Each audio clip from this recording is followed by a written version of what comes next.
been a while, but Az is back on Midnight's Edge in the morning. That's right. Az from Heel vs. Babyface is back with us on Midnight's Edge in the morning.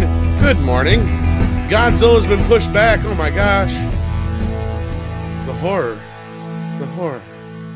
That's what we're going to talk about, along with a few other things this morning on Midnight's Edge in the morning. I'm Tom Connors. With me is the boss man, Andre. Greetings, everyone. Hope you are doing great, despite Godzilla vs. Kong being delayed. Shock, horror. We'll get all into it. And, of course, with us returning is the one, the only Az. How you doing, buddy? I'm great. Thank you very much for having us back, guys. Awesome. And good morning to you, everybody out there listening, afternoon, evening, whatever it is. And happy birthday to Az. It was your birthday the other day.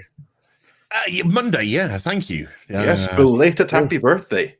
I'm still recovering. You're 22 now, right?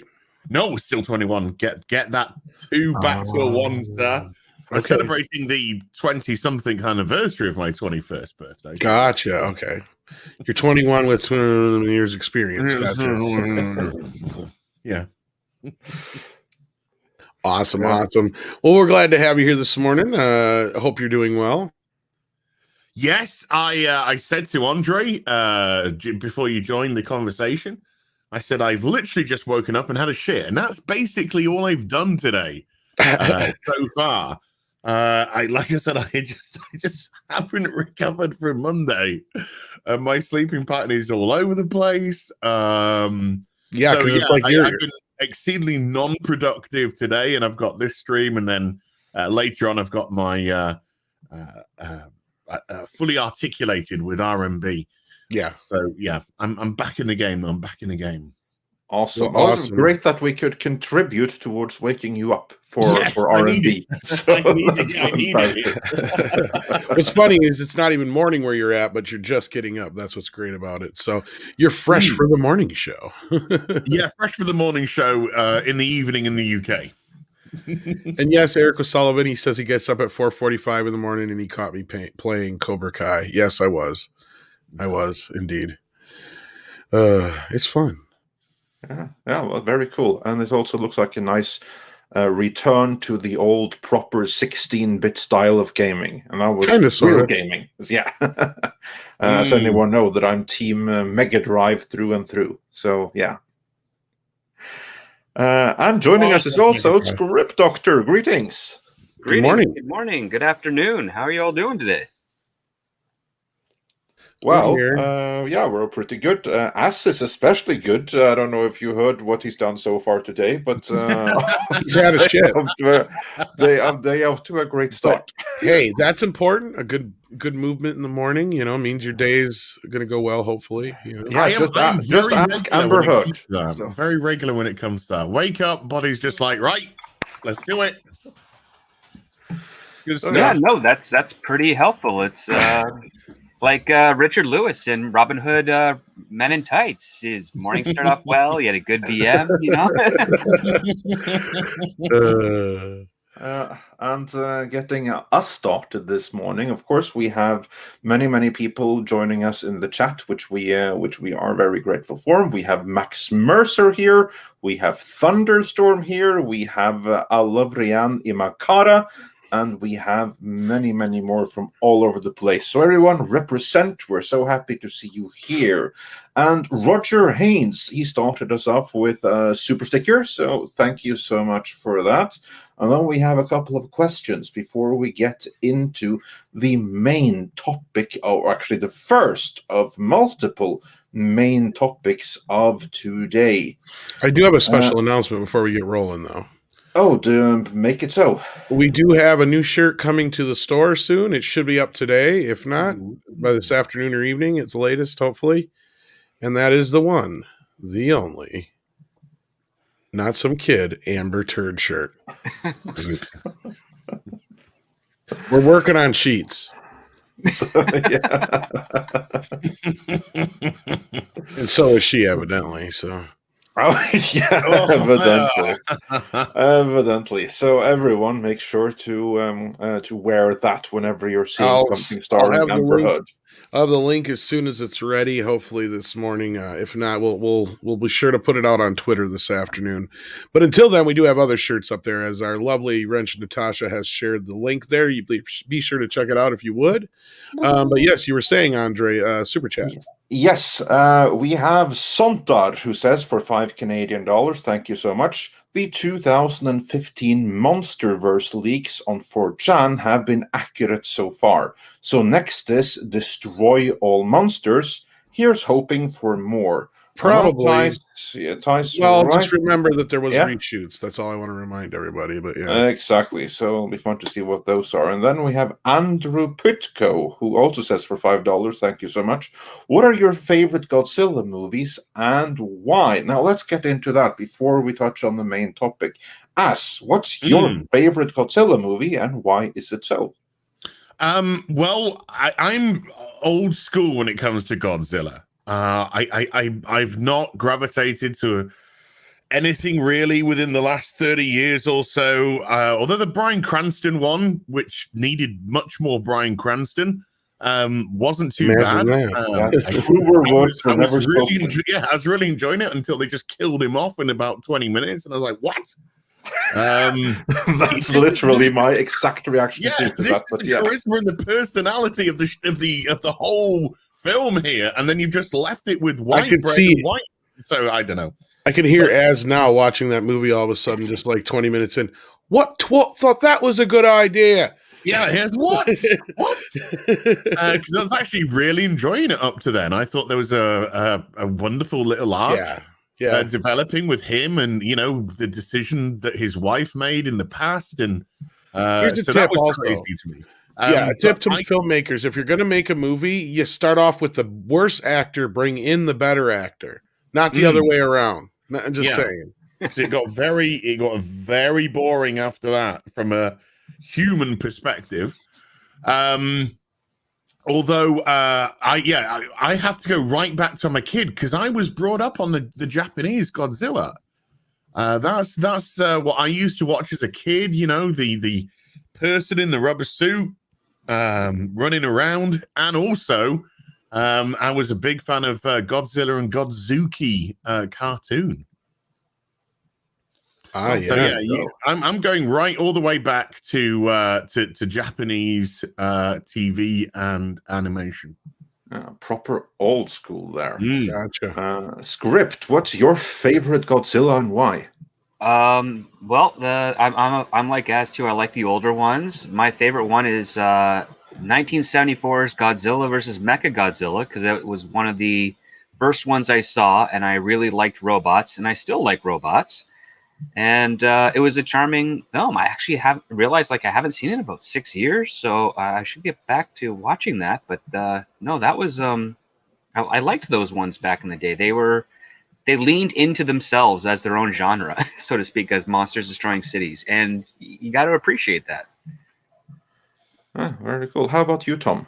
Well, of course, I like the original. I like a lot of the new ones. I have my issues with some of the new ones, like Az did, of course. But you go back to the OG, and the one that like I said the other day, that has the soft spot to me is Kong versus Godzilla, the original. So I'm looking forward to this until it was dun, delay. Dun, hold on, can I do this? Yes, please. Delayed. Did you hear that? That's a serious delay. There you go. There's delay on the delay. Yeah, that's a serious matter. Well, that's actually reverb, but hey. Yeah. Before we get into Godzilla versus Kong being delayed, as for me, my favorite is Shin Godzilla. So, new school here. I respect the original 1954 one. Never really got into the other ones, but I freaking love Shin Godzilla. Oh, that was the Japanese one, wasn't it? Yes, that's the Japanese one. That's the Japanese one. Because I need to see. You've missed out. It's fantastic. I really enjoyed that they were able to basically do exactly what they did in the 1954 original, which then was an allegory of Hiroshima. Yes. Whereas in the new one, it's an allegory for Fukushima. And they did that freaking amazing, because there you recognize the imagery of like all of like the shrapnel and all of the stuff that's like running through water and rivers and stuff. You have all of that there replicated to perfection. You have the authorities' inactivity and how they were much more busy being bureaucrats than actually dealing with it. All of those things. So basically, it did exactly what the original did. It just did it for a more contemporary setting, and it's amazing, and I love it. Okay, so yeah, Blu-ray. Yeah, you will not it's regret actually it. Thank me later. Yeah, and actually, where you're at, you could probably get a better version than we got over here. It's fucking garbage. It's really crappy version. Japan released a really awesome Blu-ray of it. I've heard about that that Shin Godzilla, and it's one I've yet to see.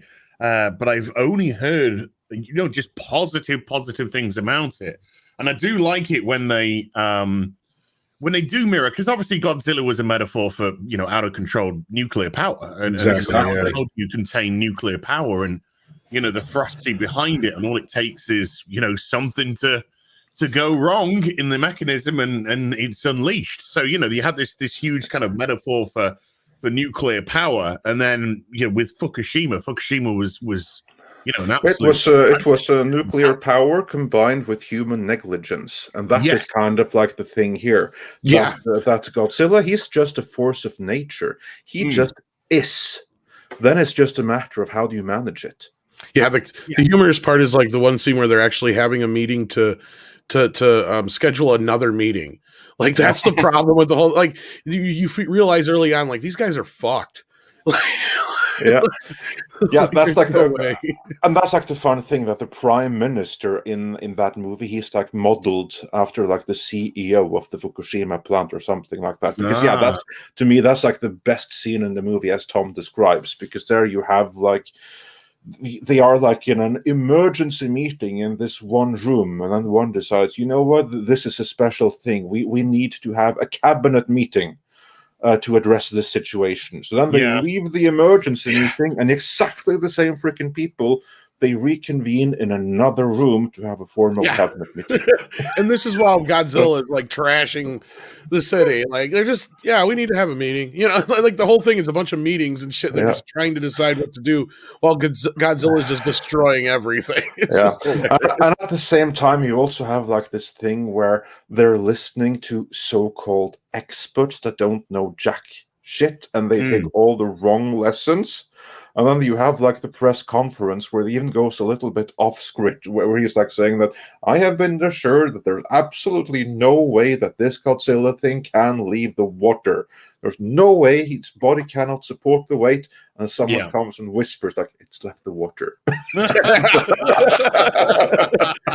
the cool part, because you get to see it through its evolution, and that's really neat too. So basically, like that was like the Chernobyl of Japan, basically, where like everything that could go wrong went wrong, but really it was like brought on by like a natural disaster that kind of like just was. But then it was a matter of what could I have done before to prevent this from happening, and how to manage it after the fact. And this is what the movie is about, and it does it brilliantly. Yeah, like Chris Neville says, sounds like listening to the Lucasfilm Story Group.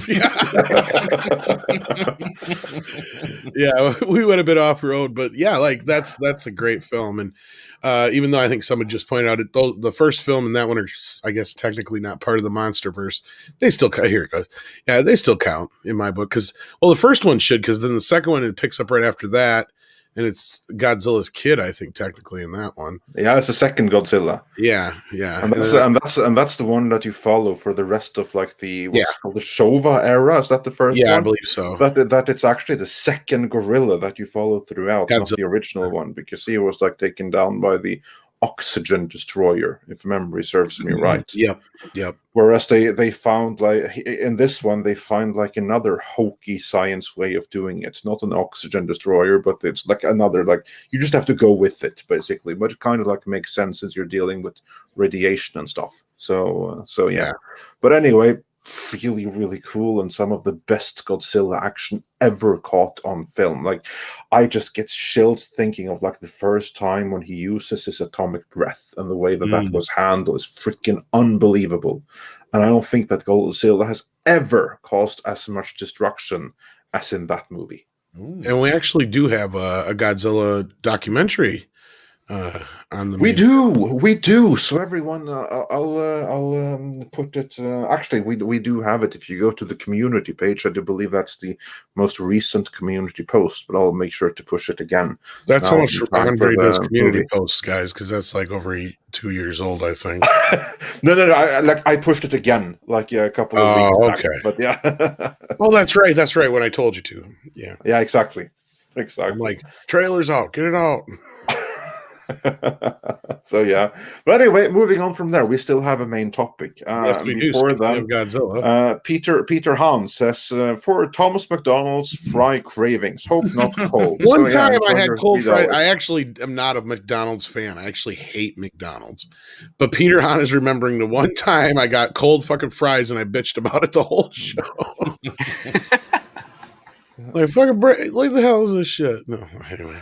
So thank you for that, Peter Hahn. That will actually cover some fries from McDonald's, so thank you. And Nicholas Horton sends us £5. Thank you so much. Congratulations on reaching your 5th meat episode. And my Godzilla will always be the animated Godzilla and Godzuki series. Well, you're with Az then. There you go. Yeah. And I guess this one. And Phage Live says, sorry to hear your channel got kicked out of the Reddit Star Wars fandom page. I actually posted a tweet about that this morning. You must be mortified. I'm sure you're mortified. We're so upset. Yeah, we don't want you in here anymore. No, actually, here's my post from late last night about that, or yesterday afternoon, whatever it was. I don't even remember now. But I was like, I'm just going to drop this here. The guy says, well, fuck this. Kills himself, goes to hell. Welcome to hell. It's not that bad here. He kills himself in the process of that. Whoa, shit, dude. He pops up. Welcome to my moderated Star Wars group. That sounds nice. We love The Last Jedi. Snap. Whoop, snap. Whoop. This is the bottom, dude. I'm just going to drop this right here. Oh, that's what I think of your little Star Wars group. Yeah. We have been banned from worse places than that, let's say. So I take that with. Well, we're in good company. We got Gary on there. We got Jeremy on there. So we're yeah, exactly. Like we Doomcock's on there. We've been banned from things before, and it won't be the last time. So I'm sure. So I'm not overtly. My question is, what took them so damn long? Yeah, that's a far better question. Far better question. Shit, Discovery or the Star Trek groups got on that shit right away. Yeah, they did. They did, absolutely. Nicholas Horton also says, Funimation has the rights for the Shin Godzilla movie. Their streaming site is the only place where you can watch it legally. But only in Funimation region. You have, luckily, you can Surfshark that and see it from elsewhere, plus you can import Blu-rays and everything. Yeah, on Amazon in the UK. And yeah, exactly. When there's a will, there's a way. Funnily enough, I believe Funimation did release the shit-ass Blu-ray over here. It is one of the shittiest, because I heard about the whole Japanese, 3-disc special edition of it, and here we get this crappy one with nothing on it for special features and shit. It's just like, wow. That wasn't a great one. It's even got, crappy sound mixes on it, too. Yeah. And Thunderstorm says, always wanted to be the guy in that Godzilla suit smashing those models. My favorite, old 74 Godzilla versus Mecha Godzilla. Oh, just like your script, Doctor. Fantastic models. You know what that reminds me of is One Crazy Summer when Bobcat Goldthwait gets stuck in the Godzilla suit. You guys ever see that?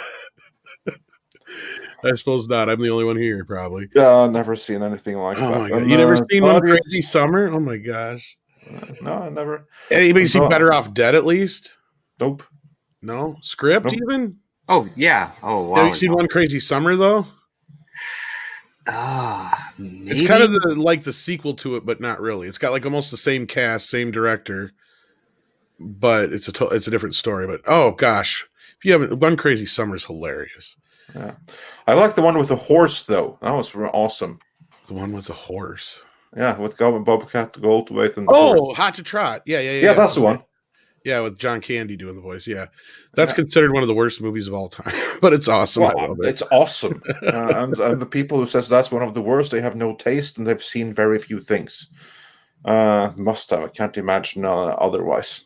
Anyway, and Darius Munchausen sent us a super sticker, so thanks so much for that. And with that, let's get into the first main topic of today, on the topic of Godzilla versus Kong, because that has now been delayed. Now, as you first heard that it was delayed from me, like 5 minutes before we went live, what was your initial reaction to hearing that it was delayed without any further information? I think my initial reaction was, what? I think that is exactly how I replied. That was your exact word, only with like more fear and terror in the. He was curled up under his desk, sucking his thumb. Something like that. Yeah. Something to that end. So, like, when you first heard that, like, what thoughts ran through your mind? Like, what did you imagine the delay to be?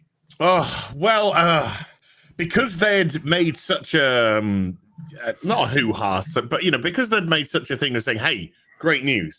We're actually going to bring you Godzilla versus Kong like March," and kind of put a big smile on everyone's faces. And when he said to me, "Oh, it's been delayed," I just had Wonder Woman 1984 flashbacks. I just had Bond No Time to Die flashbacks. I just had Cyberpunk 2077 flashbacks. It's funny you mentioned Bond. We may get to that this morning. No time to release Mr. Bond.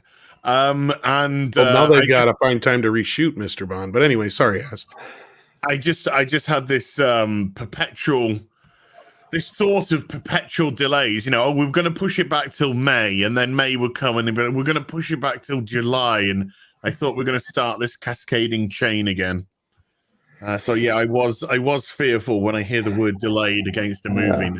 Yeah, that was my first thought. But as it turned out, it has been delayed from March 26th of this year to March 31st of this year. So basically, we're talking a 5-day delay. Those dirty bastards. So hold your horses. We do have to wait a little while longer, but only 5 days. And after almost a year delay already, I think we can deal with 5 more days, can't we? Maybe. I think I know why they did this. We need some entertainment, so please be the only delay it's going to get. Yeah, I think it will be. I think it's only being delayed for a couple of reasons. One, most of all, being they want to maximize their intake. So they've got the Snyder Cut coming out earlier in the month, and now they want to push this as close to the next month as possible, I think is their plan. Well, it's year end, isn't it? It's actually going to be year end. Godzilla? Mm-hmm. I'm talking tax-wise, it's going to be yeah, because we actually got a report this morning. Yeah, the quarter will end there. Yeah, you're right. Because we actually got a report now of how many subscribers they got off of Wonder Woman. They didn't get very many. Oh, how many? Let's see. They had what was it? Roughly 18 million subscribers before Wonder Woman. Mm-hmm. They had something to that end. Yeah. Yeah. Well, right here it says they had 17 million before. Now they've got roughly 63. Well, that's so they have 63 million subscribers right now. Yeah, according to this. Well, then they have caught up pretty decently, all in all, wouldn't you say, Script Doctor? I mean, they're not in a great place, but it's far better word. Like they've left CBS All Access way and in the 61 dust actually they were competing with. Yeah, if they broke 50 million, then they've achieved their basic goal right off the bat. I think they managed to pull it off with that. It's not good, but it's not bad. That means, gosh, at least almost 30 million, or well over 30 million people probably signed up just for Wonder Woman, to give them the benefit of the doubt on that, I guess. I would say that's a win if they got 30 million signups from Wonder Woman, and those people, they're likely to be there for the Snyder Cut and certainly for Godzilla versus Kong. So those are people they'll probably retain for at least 2 months, and then that's like the first hurdle to cross. So I would be actually say honest, that's a win. After the Godzilla bit, the way that the people are reacting to that trailer, I'm betting they gained a few more, maybe even a couple million more just off that. Yeah, wouldn't surprise me. And just do the quick arithmetic there: 50 million, like 61 million plus your $15.99 a month for subscription. That's some good change. That's nothing to shake a fist at. Well, they're a ways away from their actual operating costs they want to be at, but they're getting obviously there's ways away, but that's a huge step in the right direction. But if they can hold that number to the summer, wasn't there a 7-day free trial? Yeah, and this is the next thing I was going to say. Like, how much of these are actual subscribers, and does this include like the free trial? And what was the drop off after that? But again, that's why they need trail like this Kong versus Godzilla stuff. Because I'm pretty sure there was a 7-day free trial because people were saying you can essentially just watch Wonder Woman for free. Yeah. Well, here's the thing: is they write a lot of that shit off. I mean, if you get it through AT&T, they're still getting a little bit of money out of it, and then they write it off as a coupon kind of thing. I remember exactly how they do it all, but it's just basically like they don't get the same amount they would for a normal subscriber, but they still get a little bit out of it, and they count it as a subscriber. And Disney does the same thing. So, and even Netflix does the same thing because they gained a lot of their base from, I think, what was it, DirecTV or Dish Network, one of the two. I think that it's fair to assume that all of the numbers that we hear are a bit inflated. Yeah. To one extent or the other. But if they have found a way but they always would have been. So, like, even the numbers that we heard from HBO Max before, when they were at, like, 16, 17 million, that was also probably a bit inflated. So if they even still then, with inflation, have managed to get up to 60 million something, okay, so maybe the actual increase was only 40 million, but still, that ain't half bad. Because they got to come from somewhere, one way or the other. So that they're in the door, and then it's a matter of retaining them. Well, and I thought maybe... and with titles like Godzilla versus Kong, they can retain them. Well, and we did get another trailer this morning, actually. We'll talk about that in a second, too, but for HBO Max, that is. I was kind of wondering how it was going to do with their price point. And Storm King brings up a good point here. Just before Wonder Woman debuted, they did drop, like, all the people that had, like, the lower tier free version on AT&T phones or whatever, lost it. So it was only like a higher tier that had it for free now. So that is one thing to point out too as well. So they did lose a chunk of their base. But then again, we pointed out before, they had a large portion of their base that weren't even active because they didn't realize they had it. Because if you had AT&T cable, you had HBO Max and didn't even realize it. You just had to sign up for it. And then, like, there was a bunch of people who hadn't switched over from whichever one it was, HBO Now or HBO Go. Yeah. Because the box office, I know, things are very weird at the moment, but the box office on Wonder Woman 1984 is absolutely atrocious.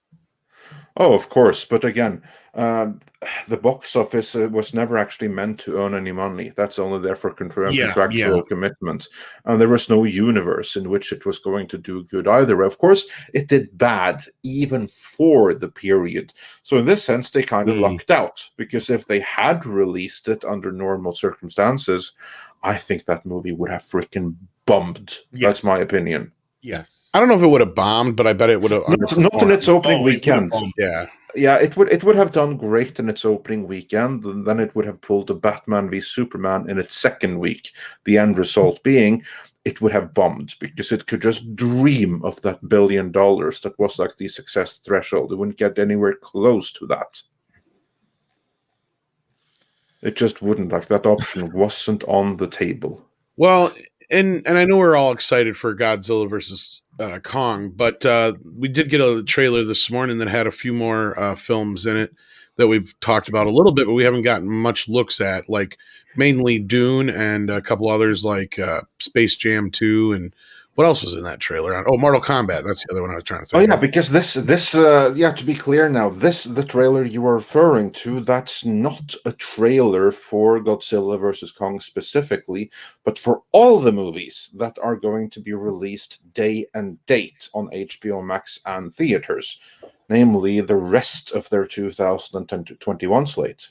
Yeah, which means they probably worked out whatever with Legendary, I'm assuming. Yeah, and the end result of that is that Dune is also going to be released day and date on HBO Max and in theaters. That's my takeaway from that. Funnily enough, the two movies that were probably the most presented in that trailer, besides Space Jam, like anybody cares, that because we had a really good video on Space Jam and nobody cared. Anyway, but like the other two that were mainly shown were Godzilla, of course, and Dune, right, Andre? Yes. You actually got a few shots we hadn't seen in any of the trailers yet. Yeah, which wouldn't surprise me. So anyone that enjoys going and freeze framing over trailers and stuff, you'll have some more stuff to freeze frame over right there. But I didn't catch it in detail to see anything revolutionary. Well, it starts off with Dune, and it's got like, it just shows the sand, and Paul's saying something over top of it, and just has him like pick up a handful of sand, and he's just waxing eloquent or whatever. Yeah. So yeah, I haven't seen I'll have to rewatch that at some point. Scott Murphy has a good question here. Do we think that they'll cut Dune up into a TV series and drop it every week? I doubt it. They were going to do that with Justice League, and they decided against it. Again, and that's something that to me is the most interesting here, because I would imagine that this delay of Godzilla vs. Kong is in no small part because of the Snyder Cut, which is scheduled to come out, I believe, a week and a half before. That it was 1 week before, and now it's almost 2 weeks before. I would imagine that those two are not coincidental, that they want to get some more gas out of Justice League before Kong versus Godzilla, or Godzilla versus Kong comes. And the stranger move to me was putting it as one movie, because they were so adamant about it being a miniseries or whatever, for various reasons. So we did. I have a theory on why that is, but that's actually something that I want to get into. First, I want to hear what you think as our esteemed guest of today. Why do you think that they changed the Snyder Cut of Justice League from a 4-episode miniseries of 1-hour episodes, as was the original intention, to 1 4-hour movie, as is what we will be getting? What are your thoughts on why they're doing that? I'm massively confused by that. From a business standpoint, it doesn't seem to make sense. It is releasing March, correct? Yes. So the only thing that about 2 weeks before Godzilla vs. Kong. The only thing that I can think is that it's got to have some sort of tax implication. Again, coming to year-end tax at the end of March, it's got to have some sort of year-end tax implication that they're doing this instead of spreading it over into the new tax year. That's because I just don't understand if you planned it to be a mini series coming back, 4 parts, an hour long each, so you're really fleshing out the story. You bring it over the space of a 4-week period. You're going into 2 months, so you're grabbing at least 2 months worth of money on your streaming service. And now it's just, no, you just need 1 month and you're off. So I got a feeling there's some sort of tax write-off coming up, with this project, because it's technically already existed in another form. Other than that, I'm absolutely bamboozled by this decision, because some people go 4 hours, that's fine, I can watch a movie in 4 hours. I get my attention span wanes after 2. If a movie goes any further than 2 hours, and that's even if it's a good film, you got me for a little bit longer. But if it's not so good, And we've seen plenty of not so good movies, like Wonder Woman. My God, that movie. I could feel every second of it. You kind of, you sort of fall into a bit of a I'm losing concentration, and you don't, if it's meant to be a singular film, to stop it and go away and return to it, a day later, a week later, just feels so bizarre of that structure. So I gotta think it's something to do with tax. That's the only thing that I can logically determine, because other than that, I'm confused. Tom, what are your initial thoughts on that? Me or script? Well, I was going to say, script then. I was going to say you, but okay, script, your initial thoughts, because I think then we might be getting really close to what's going on.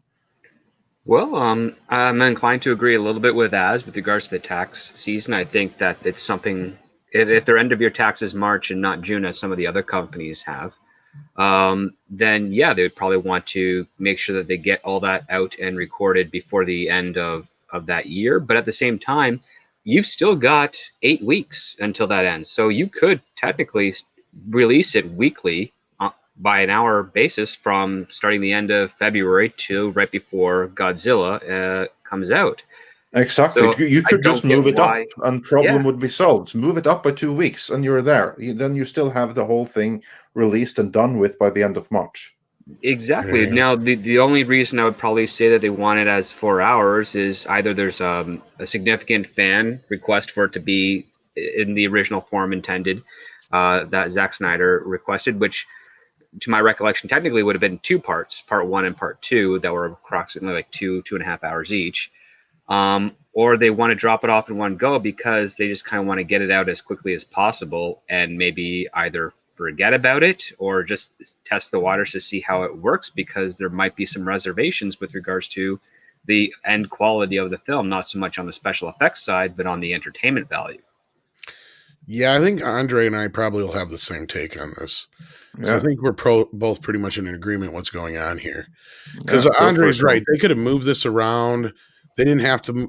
Here's the thing. This was meant to be their big holiday weekend, kind of between that and spreading it out over the 4 weeks. Like they had done that for a reason. They threw another almost $100 million at this movie for that reason. They could have held off Kong. They didn't have to drop that right away. They could have brought it up sooner. They could have moved all kinds of things around. That's the beauty of this. Unlike with a theatrical release, you're not like they can keep changing Kong between now until it comes out. Like, I mean, they just dropped a trailer and then they decide to move it again. So it's no big deal. They can move it again if they wanted to. My point is I don't think the movie's good. I think they saw it and they're like, fuck. No wonder they canceled this thing to begin with. And so they freaking out and they're like, all right, put it in there. And then we got to save Easter weekend. Get Godzilla and Kong there now.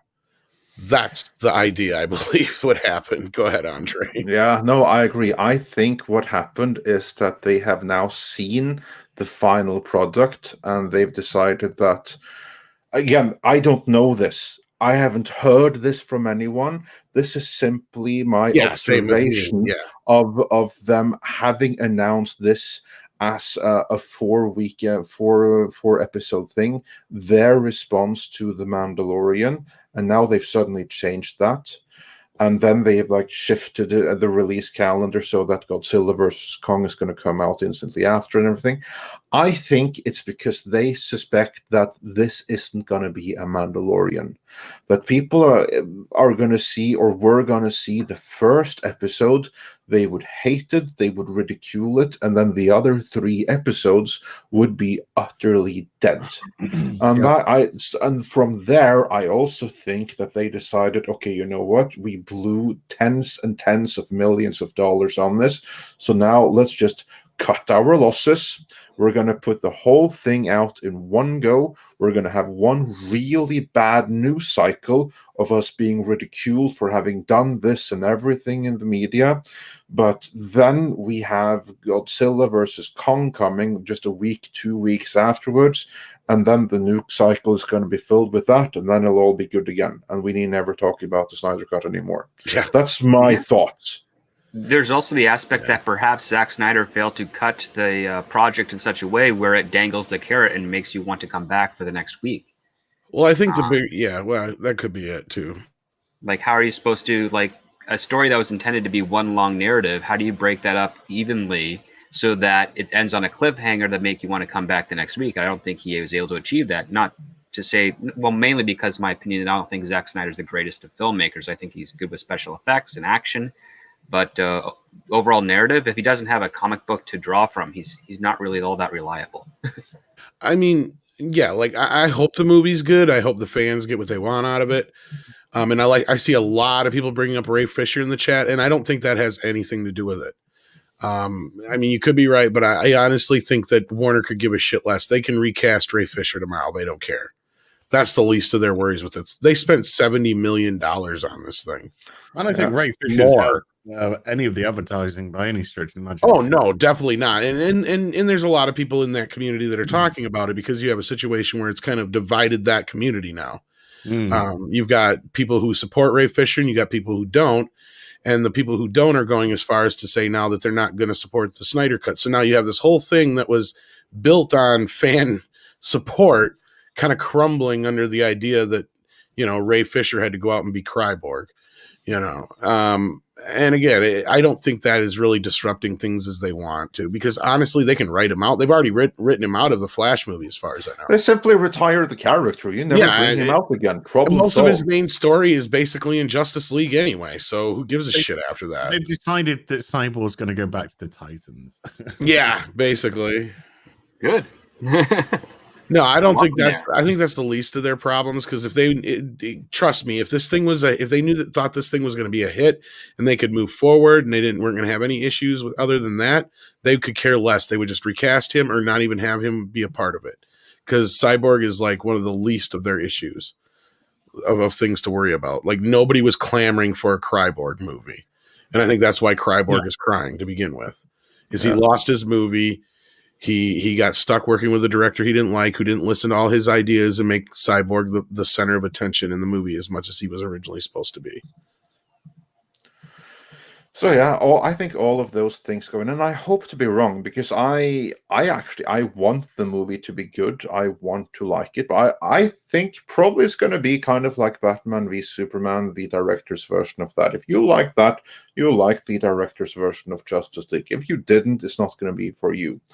And I think that for probably AT&T saw that, what, for most people, the Snyder Cut isn't going to be for them.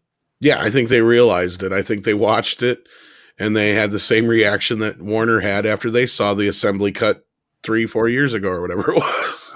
I think it's going to be better than Joss Whedon's. Absolutely. Oh, absolutely. Well, but I just think they looked at it and they're like, shit, it isn't either different enough, or it's like Andre was just saying, probably more of the same, to where they're like, shoo. But it was always going to be a Zack Snyder film. So if you like Man of Steel, I think Man of Steel's probably a better benchmark, because it's actually a film where it really does kind of flip one way or another with people. And Batman v Superman, I think, is just objectively, a lot of that film is just objectively bad. Whereas with Batman v Superman, with Man of Steel, there was a very different and purposely different take on the character. He wasn't trying to make it the 70s Superman. He wasn't trying to make it, the 90s comic Superman. He was very much trying to make the character earnest. How would a character like Superman fit into a legitimate modern day world? And you can criticize the film, and that's absolutely fine. You're well within your rights to do so. But I do think that this Justice League is going to be way more coherent. If you do watch the ultimate cut of BVS, it is way more coherent, because they actually have the context for other stuff which just doesn't seem to make sense in the film.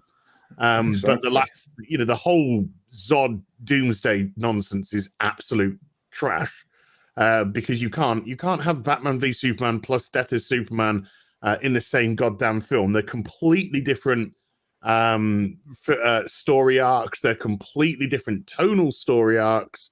And also, to be honest with you, The Death of Superman in itself is a trilogy of films, which you could have built up upon. So I do think he's gone about the construction of the universe completely incorrectly.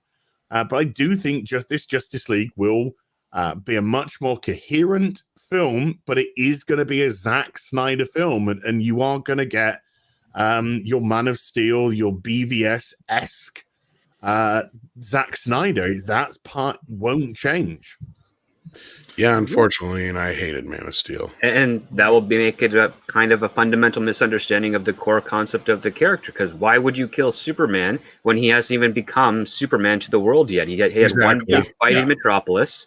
People have their contentions about his actions, and justifiably so. And before he even becomes something of universal value, they kill him. And the whole reason for the Death of Superman comic was the fact that he is this beloved hero across the globe, and when he dies, so did the world wept. But that doesn't happen at all. Yeah, he didn't earn that. And Eric's right. Like, whatever happened to the Codex, nothing. Fuck all happened with the Codex. That's exactly what they totally forgot. Like, it just kind of went nowheres. But Eric's right. It is a fundamental misunderstanding of the character. It is. Well, and you also had the studio saying, "Look, Batman Begins was huge. Just do that," and that's what he did. If you watch, he didn't, because Graham Nolan understood the source material that he was playing with. He looked upon very specific early Batman writings, and he looked into continuity, and he looked out of continuity. A lot of the stuff that Nolan pulls upon for Batman is actually out of continuity Legends of the Dark Knight material. No. But what I'm saying is, etc. and Heat, etc. I'm talking about the structure of the film, and the idea that they wanted a darker Superman. They literally told, and I swear it's somewhere in a Superman that would fit into that world. That's the sort of Superman they wanted, because they wanted a Superman which would feel as if an alien landed today on Earth and it was going to be this Messiah-esque Superman hero to be. How would that exist in a modern society? And we got Zack Snyder's take on it, which proves he's never been to Kansas before. Well. I just don't. Superman isn't meant to be that type of character. Superman is meant to be a beacon of hope. Superman and that's what I'm saying. They structured it like an elevation of us as a society. He's not somebody that should exist within our societies. He's somebody that should exist above our society, and somebody that we should look up to and aspire to, and essentially show us how to be better people. And so when you kind of push him down to our level, it doesn't work so much, because then you get the I thought there was some very interesting conversation to have in Man of Steel, but then when you got to the fight at the end, this guy had no regard for human life, and it wasn't just making a mistake of I'm young, I'm new to this Superman business. That's an inherent morality that people are dying, that this fight shouldn't be smashing through buildings and pulling massive skyscrapers down, and the loss of life in Metropolis that day must have been absolutely on an incredible level. It would probably kill the city, to be perfectly honest with you. Of course, when you have like those two guys are basically like using skyscrapers as bats in beating each other up, then obviously there's going to be some casualties there. He needed a rudder. He needed somebody to literally stand by him, and he could put out his ideas, and then this person could go, okay, no. Yeah, because basically what we ended up getting at the end of Man of Steel was akin to a Godzilla movie. And on top of that, Superman is not a character driven by tragedy, but actually who understands that he was rescued by his family and sent to Earth because it was the only planet with which he could survive and blend in as an infant if he was never found by anyone. Like, that's the context you have to understand. It's like, he's not sent to Earth to be the savior for us. He's sent to Earth because Earth is a lifeboat for him and species. It's usually like writers that just can't get over the allegory of Joe Shuster and Jerry Siegel with regards to them being Jewish of heritage and using Moses as a template. Yeah. To really disassociate themselves with that concept. It's you think of it objectively. A baby is sent to a foreign place where the odds of them being found by anyone are statistically low. Like it's not going to high. It's not going to happen most likely.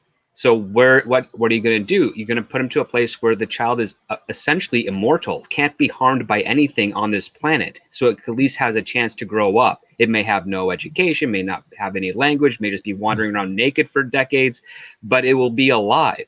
But what ends up happening is that they are Kal-El is miraculously found by a wholesome farm family in Kansas, and he's raised to be the best human being that they think they can. Like they do what every parent wants to do, which is raise their child as best they can. And it just so happens he ends up being Superman. And when he discovers, his planet was destroyed, he was sent here as salvage. He's like, this planet is the reason I'm alive. Why not do whatever I can to help return the favor, so to speak? And that's what makes Superman inspirational and aspirational, is he understands the value of what's going on around him.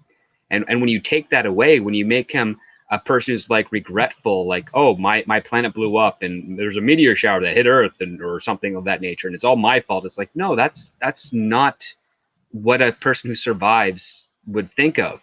In that case, they would be so grateful, so happy, so joyous. They would relish everything that's awesome about life and try to share that with people. That's usually what survivors who escape a tragedy do. And this is why Smallville was so good, because Smallville was a show which showed the importance of family, and it showed the importance of family on a developing boy's morality.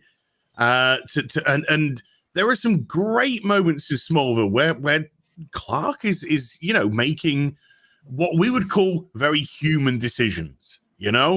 He saves Lex Luthor in the very first episode. What does Lex do? Lex buys him a car here.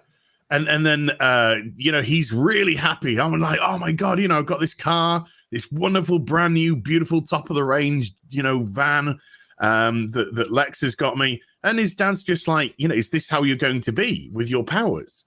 You use your powers, you save somebody, you want to get reward every time. You think this is something, and it really kind of puts that morality into him, and not in a nasty way, in a very understanding way of how your powers, how these developing powers from this person could easily be manipulated, very easily be manipulated for more nefarious means, which is done later on with Red Kryptonite, etc. And the morality of that, and that's why that show was so good. And in Man of Steel, he completely got Jonathan Kent wrong. Oh yeah, well no, see that's the thing. What I was starting with was a completely different argument. All the stuff you just said, I actually made a 30-minute video about, and that never got released. Where it was actually, ironically enough, called Script Doctor, and it was an idea where I was going to go through and fix movies, and I spent a half hour fixing Man of Steel. And a lot of the stuff you're talking about is stuff that I re-brought back into the movie that it's missing. And that is all the fundamental lessons that his parents teach him that, Zack Snyder just totally overlooked. And, well, not so much Zack, but Goyer and the other writers, and stuff like that. And that's the thing, is they didn't get what Superman really was about to begin with.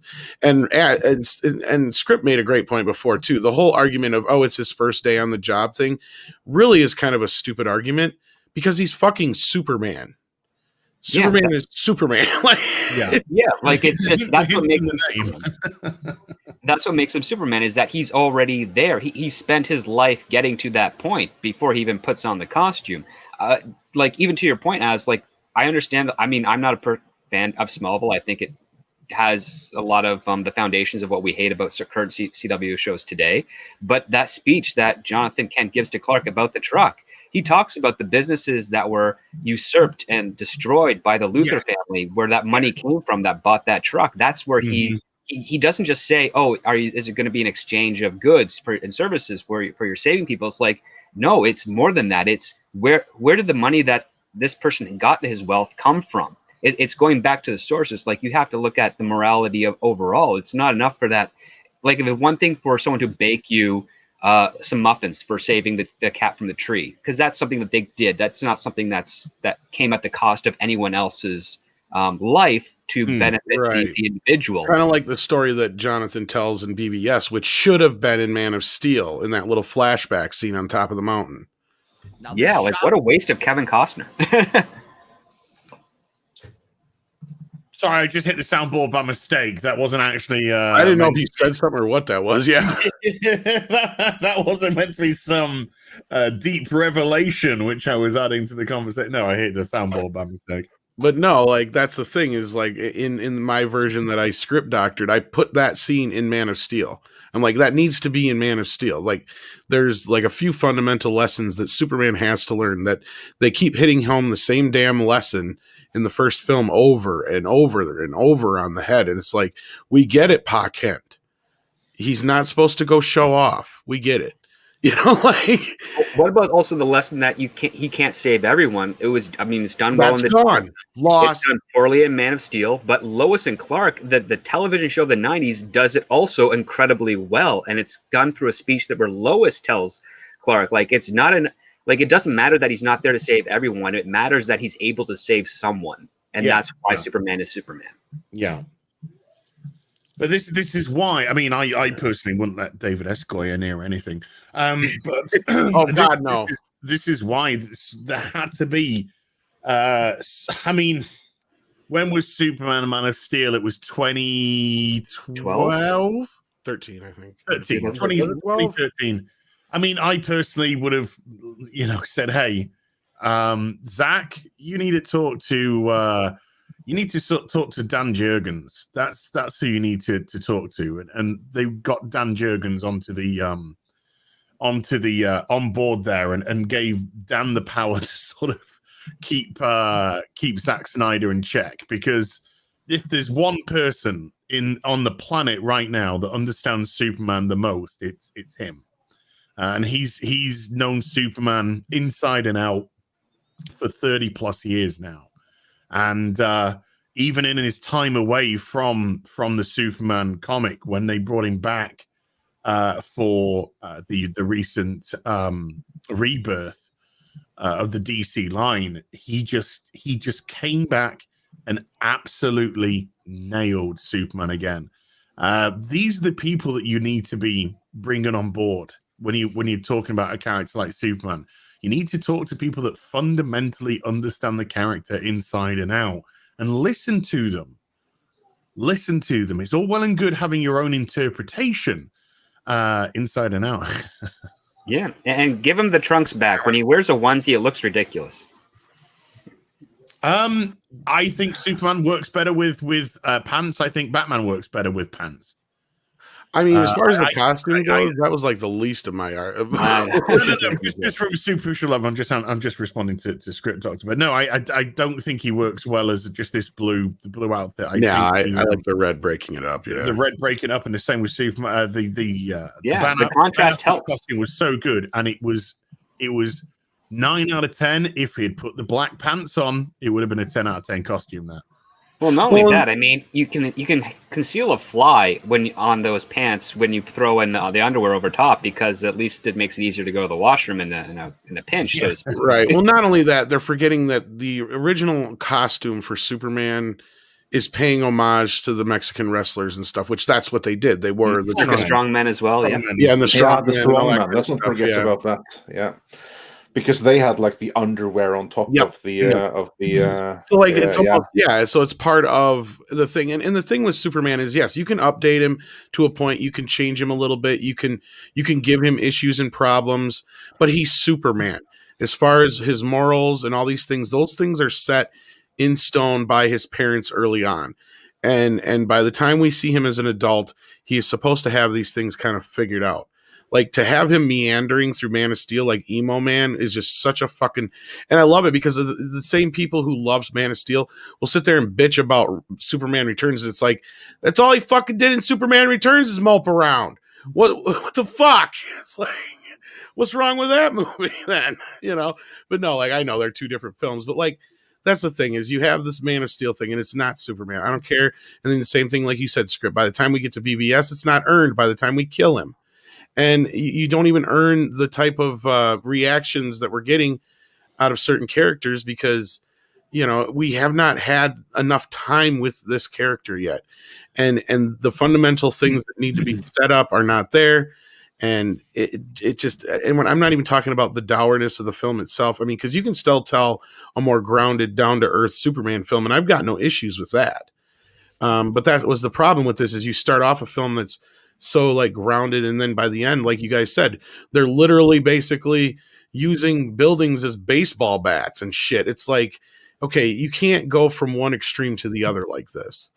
Exactly. That climax would have been fantastic if every action Superman took was to try and prevent destruction of the city or save somebody as a result. Yes. Yeah, and see, even as hokey as Superman 2's battle in the city is, it got it right. Because every move Superman's making is he's trying to get the city. He's trying to save the city. He's trying to get Zod and the rest of the crew away from them, or he's helping people, or to the point where they think, oh, he's being a pussy and he's taken off. No, he's trying to get him away the fuck from the city is what he's doing. It's like, we all know this. Like, I get it. It's hokey and it's cheesy, but it still makes more sense. It's pretty sad when a movie from 1980 to me has more verisimilitude and a more believable Superman than the newer film does. It just, I don't care what people say. I mean, yeah, you can sit there and say, oh, you're just stuck in the past, whatever. But Richard Donner got it right the first time. He understood that you don't change Superman. Superman's American Pie. Superman's Americana. You change the world around him. Yeah, Lois is a bit more updated. Superman's the same, though. He flat out tells her, I'm here to fight for truth, justice, and the American way. And she's like, yeah, good luck. You'll be fighting every elected official. Like, that's the whole joke. But that's not the point. Superman is still the big blue Boy Scout. That's the whole point. And that contrast, you need that. Otherwise, when you have a dark, dour, emo Superman facing off with a dark, dour, emo Batman, that's all you have is two of the same fucking character. Not only that, you have this great little subtle story that runs through Superman, which is that Superman or Clark Kent, or whichever one you think is dominant, desperately wants to tell Lois the truth, but can't at some point. He's got that apprehension. And you can do it as like a fear of rejection or a fear of endangerment, but it's something very relatable. Whenever in our youth, we pine after someone we have affection for, but just are too unable to express ourselves or say the truth for a whole slew of fears and issues. Like, that's incredibly relatable, and that's a great human problem to explore, especially for one who is literally revered as a god.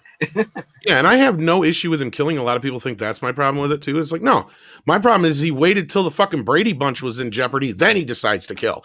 What about the 10,000 other fucking people that just died?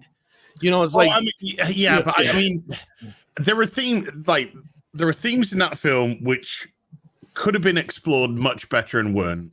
And that was the kind of the deity-esque element to it. That's an interesting theme.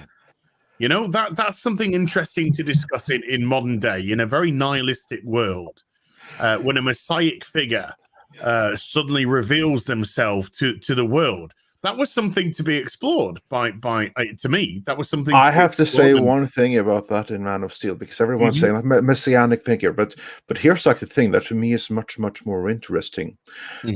Clark Kent, he wasn't sent to be our Messiah. I agree with Script Doctor. In this version, at first, it looked like he was sent here to basically just to survive, even if he ended up walking around naked in the wilderness. But then later we learn that Jor-El's true intention for sending him there was that you'll be a god to those people, and then within you have the codex, so you can bring back Krypton and all the Kryptonians right there on Earth. And we can live together so that all of us Supermen will take over their planet and they can be our servants. Yeah, that's in my version. That was the part that wasn't spoken out loud, but it was very much so there. I mean, Superman, he wasn't sent to be our Messiah, our savior. If anything, he was the Antichrist that was sent to us. He just rose above that heritage. And his father had not only killed Krypton's lifeline and put it into his son. Because here's like the thing, that there was a plan to save Krypton. It really was there. What's his face? Sod. Yeah, no, Sod. He had the right idea of bringing everything back, but it was Jor-El that sabotaged everything and put everything here instead. It was done basically to destroy us. I mean, there are themes too worth exploring. Yeah. But you know, I'm talking a messianic figure from a human perspective, from our perspective. Yeah, from our perspective, even better. I mean, we think it's a messiah, but really, it's someone that was sent to destroy us. But that was stolen from Smallville when Jor-El was initially brought into Smallville. Jor-El was just like, you will dominate this world. You will be you will rule this world. Yeah, that's what he said. Like, basically, those stupid people, they're going to stumble and they're going to fall. But eventually, they will recognize your superiority and bow down and grovel before you, as they better well should. That was kind of like what he was saying. That so you're saying Zod's actually the hero of the movie? Because I thought Zod's plan was fucking stupid too. Don't even get me started on that. Actually, they have the same plan. They're just fighting over who's going to have the power. Well, no, no. Zod, the dumb fucker, is trying to make everybody just like him. Yeah. What kind of idiot who has superior power over an entire world decides, you know what? Fuck it, I'm going to make everybody equal. What? No, they don't, you idiot. You say all he wanted to was that he wanted to remove the bloodlines of the very people that had killed Krypton in the first place. Nothing wrong with that. But he wanted to rob the powers away from Krypton on Earth by, I guess, terraforming it to be more like Krypton. Yeah, but that was because they were here, and but that's Jor-El's fault. That's his fault. I mean, Sod, if he had just given the Kodak back, they would never have come to Earth. Earth wasn't part of the plans. He would have fixed it somewhere else. Yeah. I mean, it's because of Jor-El that they went to Earth in the first place. Remember, Sod's only plan for Earth was like, oh, since we're here, we're going to use this planet now. But that's just because we're here, and that's Jor-El's fault. The moment that Jor-El sent Kal-El here, he sent all kinds of cosmic dooms that never would have found their way to Earth otherwise. Because in the film, Zod does go. He does go through the colonies. He goes before he gets to Earth. It's not like he chases Kal-El down straight to Earth. He goes to the colonies, and that was his plan A, and his plan A was a good one. And the colonies were all dead. You know, the colonies were all wiped out. And he could have brought them all back again. They were terraformed once, and they can be terraformed again. Like, half the job was already done. They just had to basically bring back the people to do the job. And then comes Jor-El and screws everything up by putting everything into his son, sending it here. I mean, Jor-El was a madman. Well, yeah. Krypton seems to be a planet of madmen. You saw a totally different movie, Andre. Honestly, and Zach made a totally different movie than you're talking about. And in the end, it doesn't really matter, because what we got was a movie that was a bunch of moping around for fucking 2 hours and then nothing but destruction for 30 fucking minutes. And that's what it was. And I walked out of that fucking movie and I felt like I just wasted 2.5 hours of my life watching God knows what. But I felt like I watched Rise of Sky or the Revenge of the Sith again, because I loved Revenge of the Sith. But for 45 minutes watching those two fight, you get numb after a little bit. It's just like, okay, let's get to something actually happening besides just, exchanging fucking blows here. Yeah, I'm not disputing that. And it's so bad that I couldn't even take. At the time, I had my girlfriend had a 7-year-old, and we were like, "Oh, cool, we're gonna go get to take the kid to a Superman movie," because he loved the Richard Donner films and all that shit. He got scared within the first few minutes, and we had to take him home and had to come back and see it on our own because a kid couldn't even go see it. Oh, that just reminds me of The Dark Knight. That's what I'm saying. Like, yeah, how can you? I mean, Batman's a little different. I can understand, but crying all the time. But look, I think Zack Snyder is a great director. I think he's got a wonderful eye. I think he's got a great vision. Very stylized. The cast was excellent for Man of Steel. Yes. I think it was almost perfectly cast. Amy Adams is superb. Henry Cavill, I think, was almost perfect casting for Superman. There was Kevin Costner, of course, and Diane Lang, just unbelievable actors within themselves. he needs that restraint. He needs that Jiminy Cricket or whatever it may be on his shoulder. And I think that's the thing which gets Zack. His head's, I think, full of all kinds of stuff, and a lot of it doesn't quite pan out when it goes onto the page. And if like I said earlier, if you did get somebody like a Dan Jurgens to go to really kind of like be that driving force behind the narrative of the film, with Zack's vision, with that casting, could have been something very, very special indeed. So what you're saying is that Zack Snyder is a great cinematographer. Yes, he's a great cinematographer. Yeah, that's how I personally see him. And I don't know if that's being cruel, and I don't know if you think that is, but that's what I personally think. I think he's got a great vision. I think he's got a great eye. I think he can direct people very well, but I just don't think he should be near this story per se. He could make a great Batman film. He did great with Watchmen. He did great with 300. Well, he's working on a template. He did okay. Yeah. I would say Superman's not the character exactly. For him. He could probably make a great Spawn movie or something. Oh yeah, definitely. Like Batman, Spawn. You give him one of those dark characters like that. That was the best part of BVS was Batman. Like you watch that, and Zack clearly gets Batman. Why, yeah, kind of. His Superman really was Batman. That's what I was saying from the start. Like the Warner Brothers said, "Look at Batman Begins. Let's do that." They got Chris Nolan involved so they could use that as a template, and even the movie itself runs like that. It's in that weird, wonky flashback leading into the present, flashback leading into the present stuff, flashback leading into the present. The rest of the way of the movie, and there's even the little stupid shit like who the fuck is Clark emulating when he's got the cape on? Like that, like kids did that because they were emulating Superman. Why the fuck is Clark doing that? There's just little stupid shit like that. I think things like that is just, there's probably comic books in the day still. Maybe I'll accept that, but there's just the problem with Man of Steel is this, and I'm getting some blowback from it. But Society of America, you never know. The problem I have with Man of Steel is it could have been a great, not just a good, but a great fucking movie, and it just needed a few tweaks, and that's why it only took me a half hour to fix it. So, like, unfortunately, we'll never get to see that film, but that's my opinion. But I just, it's sad because me as a Superman fan, Superman is my favorite comic book character.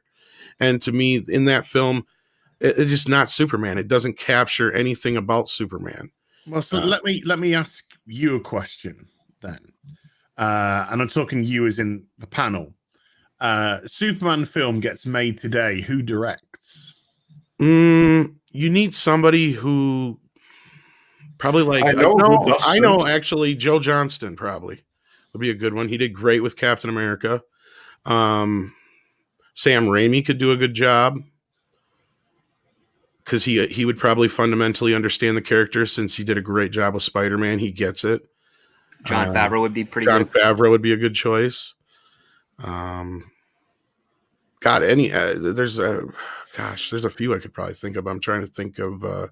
Heck, I'd even think Peyton Reed might do a good job. Who directed Shazam?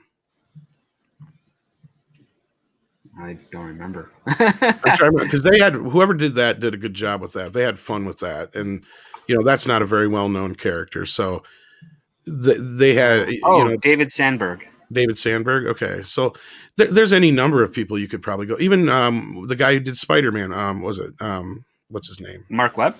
That's the other one. He did the one before. Who's doing it now? He's not good for anything. No. The new one. Who's doing it now? Damn it! What's his name? Who's doing it? I can't remember now. But yeah, he's only doing Spider-Man. So Matthew Vaughn might be a good one too. Oh, he'd be a really good one. Matthew Vaughn would be John fantastic. Watts. That's who I was thinking of. I think right. Yeah. Isn't that who's doing Spider-Man? Yeah, that's the one. That's the one. The Russo brothers would do a great job too, probably. Yeah.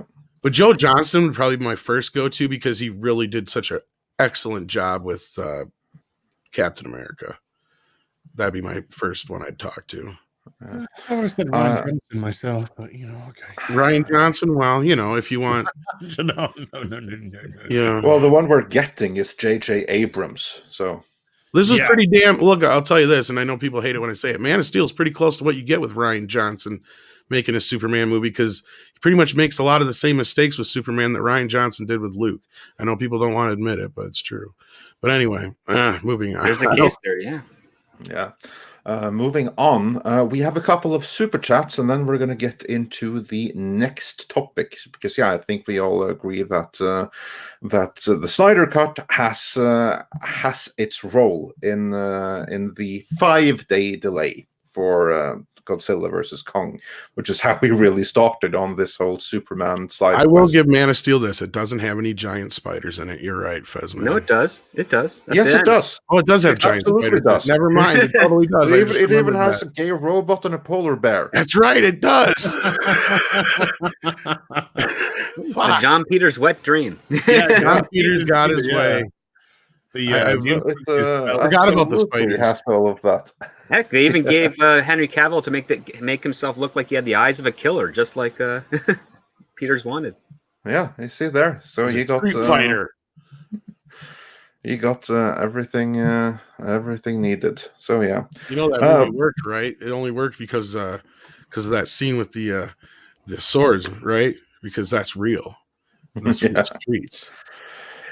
Moving on with the that's a John Peters quote. Yeah, and that was his idea too. Of course, he won't let you forget that. John Peters is crazy. John Peters is a gift to God. Like, crazy, insane man. He is fucking amazeballs. Thank you, Barbara Streisand, for making John Peters a world-named, recognized name in the film industry. Can we get Superman to fight a polar bear? Yeah. Well, give it time, and be careful with what you wish for. The Tim Burton Superman that never was, but that's where that batshit craziness comes from. Yes, of course. If you have not seen John Schnepp's amazing fucking documentary called "The Death of Superman Lives," it is excellent. Do yourself a favor and check it out if you haven't already. I know it was on Hulu for a while. I don't know if it is anymore, but I've got the Blu-ray, of course, which honestly I treasure, because as far as I know, they shipped that out themselves, like Robert told us. So as far as I know, that went from Schnepp's hands to mine. So I treasure that bastard. Probably did. And he, of course, will be sorely very missed as he remains to this day. Yeah. Moving on a little bit before we get into the next main topic, and that's a real doozy, because that's one of Ass's choosing.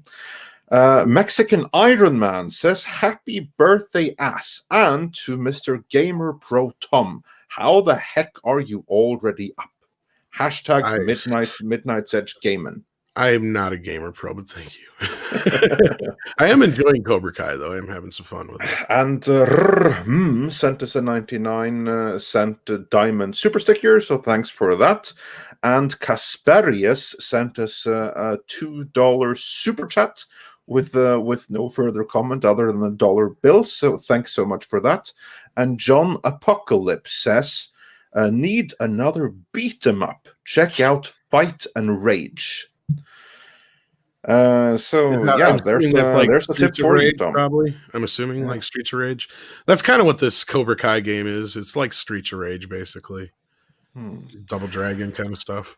And Ninja Turtles 2 arcade. Yeah, Ninja Turtles beat 'em up arcade kind of game. Yeah.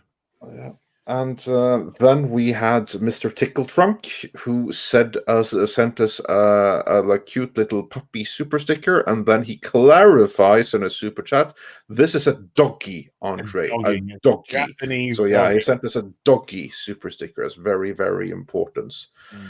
And Dolpheed says, also on that ban list, referring to Star Wars, Forbes for some reason. So Forbes is banned from that Star Wars. Which is funny. Because Scott Mendelson works for Forbes, and he has done nothing but go to bat for TLJ. Yeah. And Dale says, GMK is the best Godzilla movie outside of the original 1954 movie, IMO. Which one? GMK. And I have no idea what that's short for. I'm trying to figure it out myself. I should know. Yeah. Maybe it's just because I haven't had no sleep. I'll probably remember it later. And the Jack of all casual says, first time you hear Godzilla's roar, shivers. Yeah. And Tobias the Wolf says, for 15 Australian dollars, thank you so much. I'd like 1998's Zilla to cameo, thus becoming canon. Advice it is to canon. Kong. Yeah. Godzilla monster. Sure, get into that, yeah. Okay, gotcha. And then he continues, advice to Kong. Kick Godzilla right in his scaly balls. It's the only way that ape with dead parents might win. Hashtag Team Godzilla, you dog can't. What if he ain't got none, though? That's like the thing. Godzilla doesn't have nards? Yeah, Godzilla's female, as is right, usually. But I'm on Team Kong. I'm with you. I'm seeing all the damn memes. I'm literally a walking atomic plant, and then the other one's like me monkey. Like, first of all, he's an ape, and he can use tools, and he gonna kick his ass. You just watch. He's got an axe that somehow absorbs nuclear power. Well, that's because it's one of his spikes. It's one of the Godzilla spikes, isn't it? Ah, yeah. Guess so what? Wait, if Godzilla is female and Kong is male, is that considered sexist? Well, Godzilla's technically asexual, I believe. Yeah, sexy. Hey. But like, what happens if, as they're fighting, just kind of like a heated argument between two people of the opposite sex, they end up falling in love? Axel Braun owes you money now, by the way. You just wrote his porn for him. That would be one hell of an end to that movie. I just got to say this, guys. I know I love Godzilla just as much as most people do, but this March, a god is going to bow to a king. Just wait. We shall see. A metal god, I should say. Danny Boy says, for £5 my favorite is Shin Godzilla. I just bought the Blu-ray. It's not the Japanese 3-disc special, but it only costs just over $9. Yeah, it's on sale right now. No complaints. Yeah, and Randall Chevalier says, for $5, Robert Jordan's epic fantasy Wheel of Time is in post-production for Amazon. May intend to be their Game of Thrones, but Jordan wrote some Conan stories under pseudonym. This is true. However, I would not get too excited about the Wheel of Time just yet, because here's the thing. Amazon actually had a Conan series in development, and it was going to be incredible. But then they got a new head, basically head of Amazon Prime, and this new head, she decided that Conan would just have to go because of toxic masculinity, and it simply wasn't PC. So she chose away Conan and went with Wheel of Time, because that they're going to make female-centric, even more female-centric than it already was. So yeah, that's going to be a real doozy, won't it? And Culture Casino, he sent us $1.49 super sticker. And then we had a really good question from Bogue, who sent us 20 Mexican dollars. Thank you so much. And he asks, thoughts on AMC being bailed out by 10 million artists? Have you heard of this? The Chinese AMC Corporation is no longer struggling on the verge of bankruptcy because they got a huge bailout. Now, what I haven't been able to ascertain is exactly where that bailout money is from. I know that some of it came from them being able to increase their bank debit and or credit, and some other things came through like various nefarious financial measures, but some of it is a straight cash infusion from somewhere. Where, I don't know. As your immediate thoughts on AMC being bailed out? Look, I found the whole thing hilarious. I don't want to get too political here, but I think I've been having a bit of a whinge about Stuckman recently. Last week or so, as you know, he's decided to spill his complete personal life all over the internet. That he's a Watchtower, Jehovah's Witness, pansexual, this, that, and the other. And I'm just kind of like, you're somebody that talks about movies. You know, you're the most uninteresting and unimportant person on the internet. We don't need to know any about this absolute nonsense. And I just think about all the people who are currently struggling, all the businesses that are going under at the moment, that people have just funneled their whole lives into, to have it torn away by people, governors, and political parties that are just using this whole coup business as leverage, as political leverage for their own personal careers. And then we have, an industry full of billions and billions and millionaires everywhere. We're going to bail you out with most likely, let's just be perfectly honest, where the money's coming from, with the public's money. And it just kind of makes me a little bit sick to the core, to be perfectly honest with you. Tom, or Script, your thoughts? Do you know where this money is from? No, but probably China. Of course, it's from China. It'd be from China. It'll be from tax. It'll be from that's where the money's coming from. They suspended the ban with China at the moment, haven't they? For X amount of days, so they can interfere with your national power and everything. This whole business is just a joke, an absolute fucking joke. You are CCP now. You're not America. You've been bought by China. Congratulations. That's Script, pretty much there. Your thought? Yeah, no, I'm there. I was just no, I'm not 100% sure where the money comes from. It just raises a lot of eyebrows, and I would probably not be surprised if it did come from U.S. taxpayers and taxpayers from other countries whose money's been moved around to help this one company. Yeah. Tom, your thoughts? Like I said, I think China probably. That's my guess. Otherwise, well, then again, do you think it came from benevolent actors? Do you think benevolent studio heads? Do you think it came from benevolent directors? Do you think it came from Jar Jar and his was it lack of white comfort nowadays? Well, that's the thing, is there is money behind the stupid agenda they have, but it's how long is that money going to last? Regardless of which country this money's come from, it's come from the bottom of the bottom. It's come from the hardworking, regular man and woman. That's where it's come from. That's where money comes from. Yeah.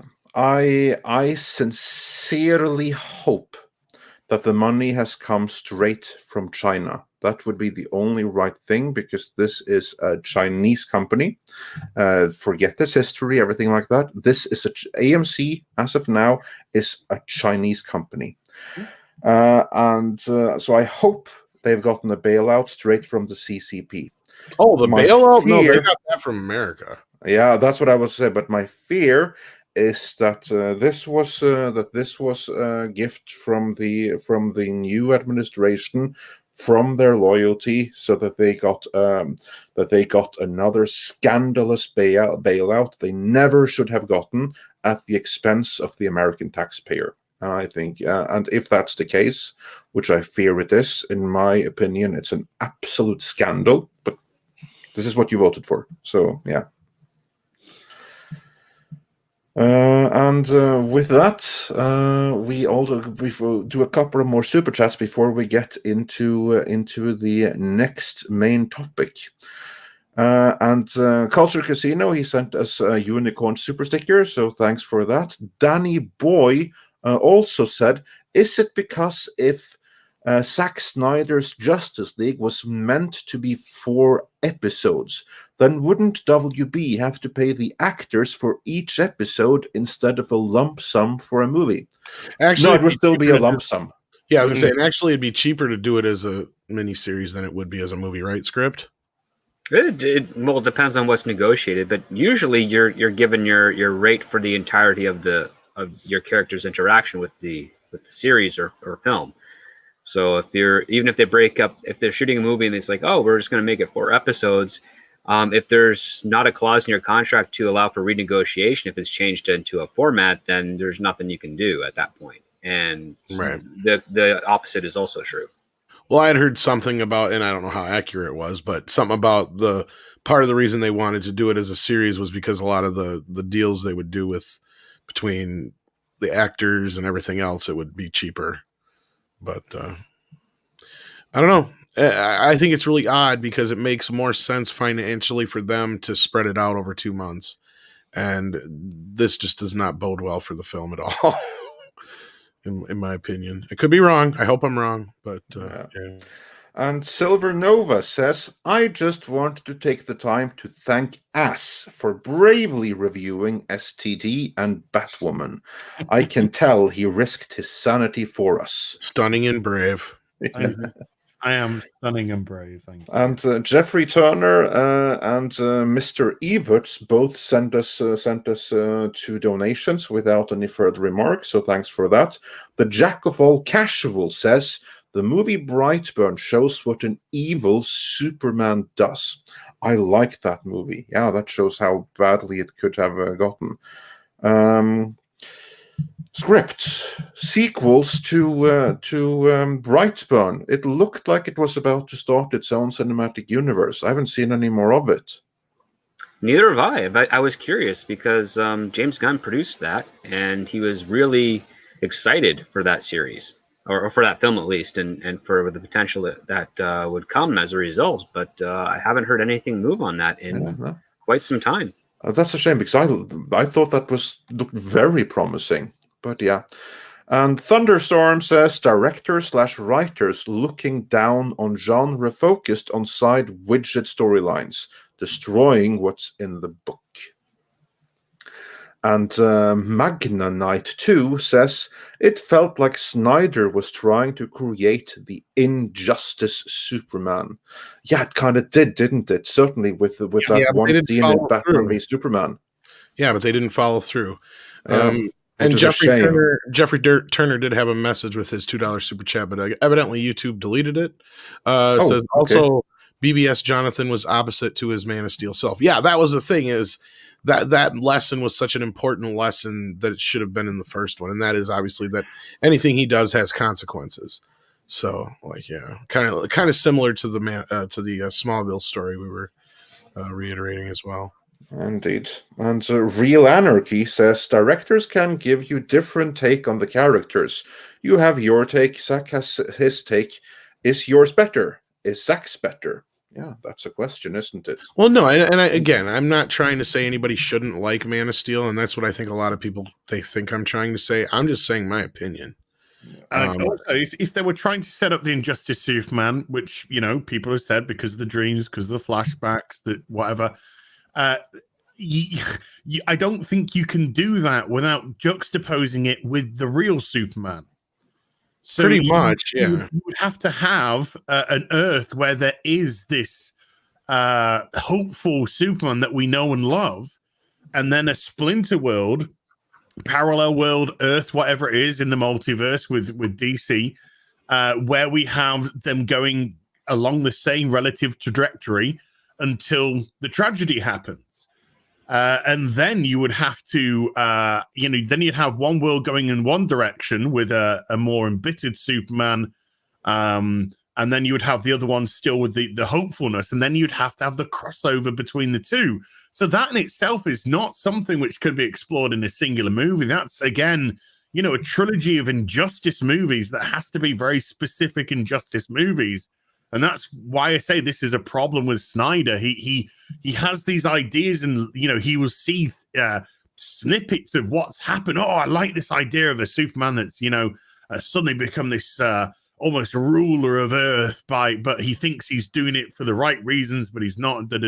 So I can see how he gets enthusiastic about it, but he just spurgs the ideas out, and they're not concise and they're not well thought out.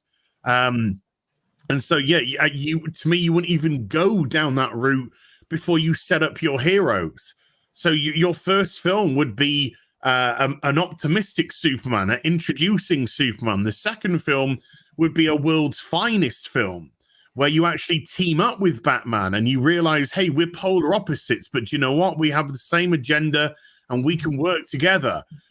Then you would have the Justice League, as they bring more people into the fold, or you could even have a Trinity movie if you wanted to, and have Batman, Superman, and Wonder Woman, which is what BVS kind of supposed to be. But yeah, and then you didn't do that very well. But then you bring in the rest of the Justice League. Then you have the Batman versus Superman. Then you could go into a completely different direction of the fractioning of the universes, the fractioning of the multiverse, and have a more Injustice-esque storyline come through that. But you have to do the groundwork, and DC didn't want to do that. They were playing catch up to Marvel, and you could see that the execs behind the scene were just absolutely panicking, and they didn't want to lay down the groundwork.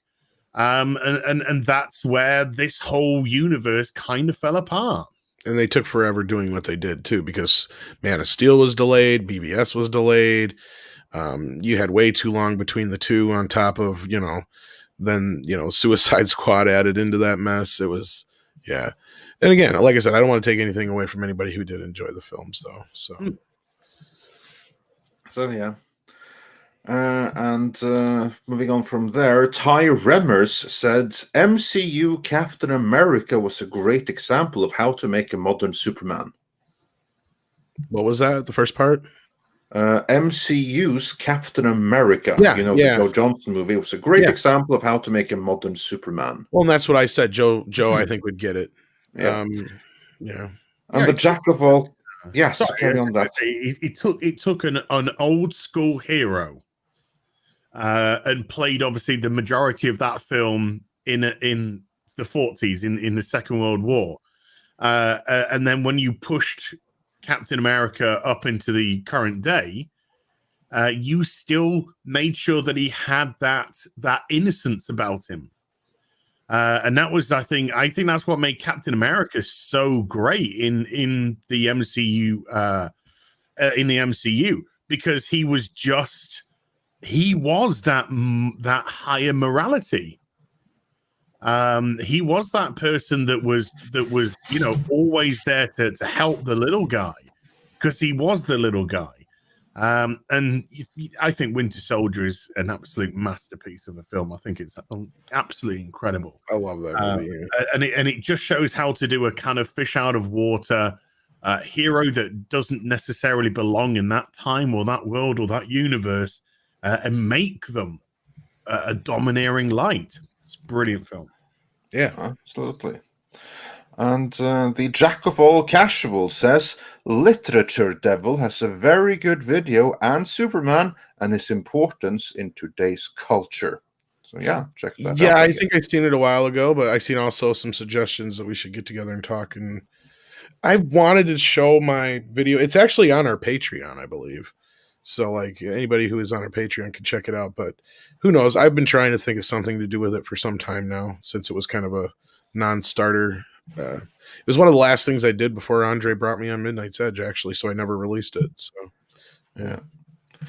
And M Tax Shark sends us a thumbs up super sticker, so thanks for that. And Master Clockwork would love to hear all our thoughts on the good DC animated universe. Are you familiar with it?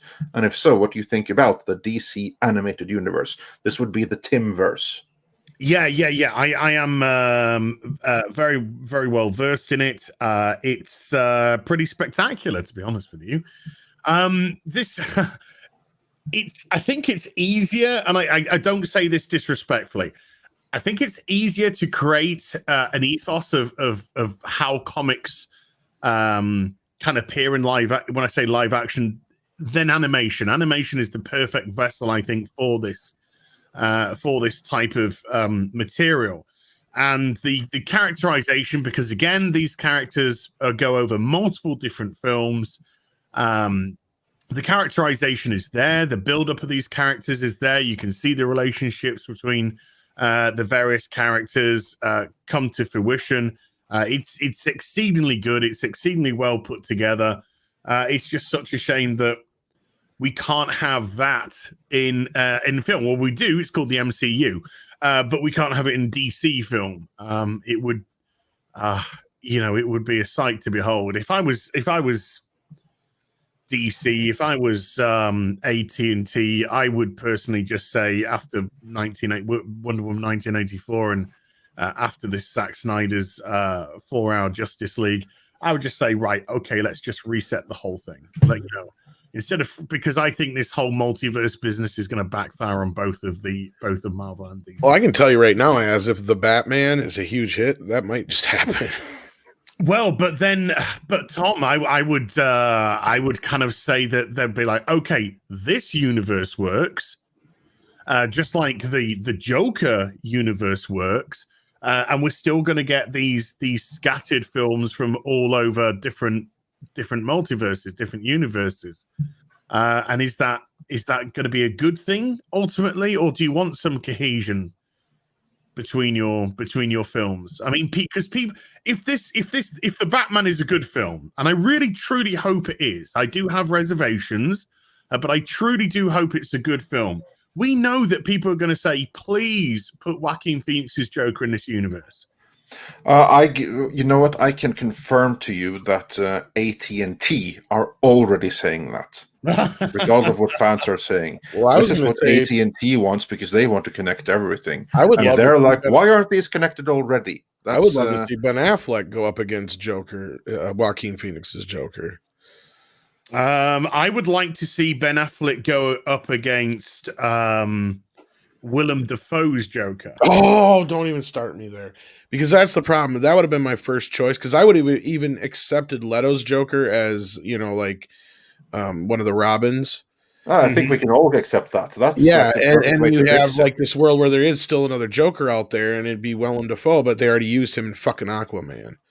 So, like, if I had my other druthers, then since the Joker time-wise does kind of line up with shit that way, that he would be an older Joker in this universe, and that's the thing. Jared Leto, even though he's close to Affleck's age in reality, they don't feel like the same age. And that's the thing. They could Jason Todd him. That's what I thought he was. I mean, I thought that's what they were setting up between showing the outfit, in BVS, and then just the way Joker acts in this. It's like, wait a minute, I would accept this as a Jason Todd Joker, and there's another Joker out there somewhere that's the you real could even Joker. Have the Robin outfit that's in the casing. That could actually be Jason Todd's Robin outfit still. I think that was that's him when he loses his mind and he himself spray paints the Robin, the Robin outfit and dumps it.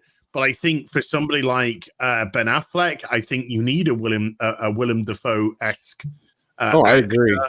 Because I think Willem Dafoe is almost perfect casting for the Joker. Oh, believe you me, I agree with you. That is one of the biggest things that we have never gotten in history of film, and we probably never will.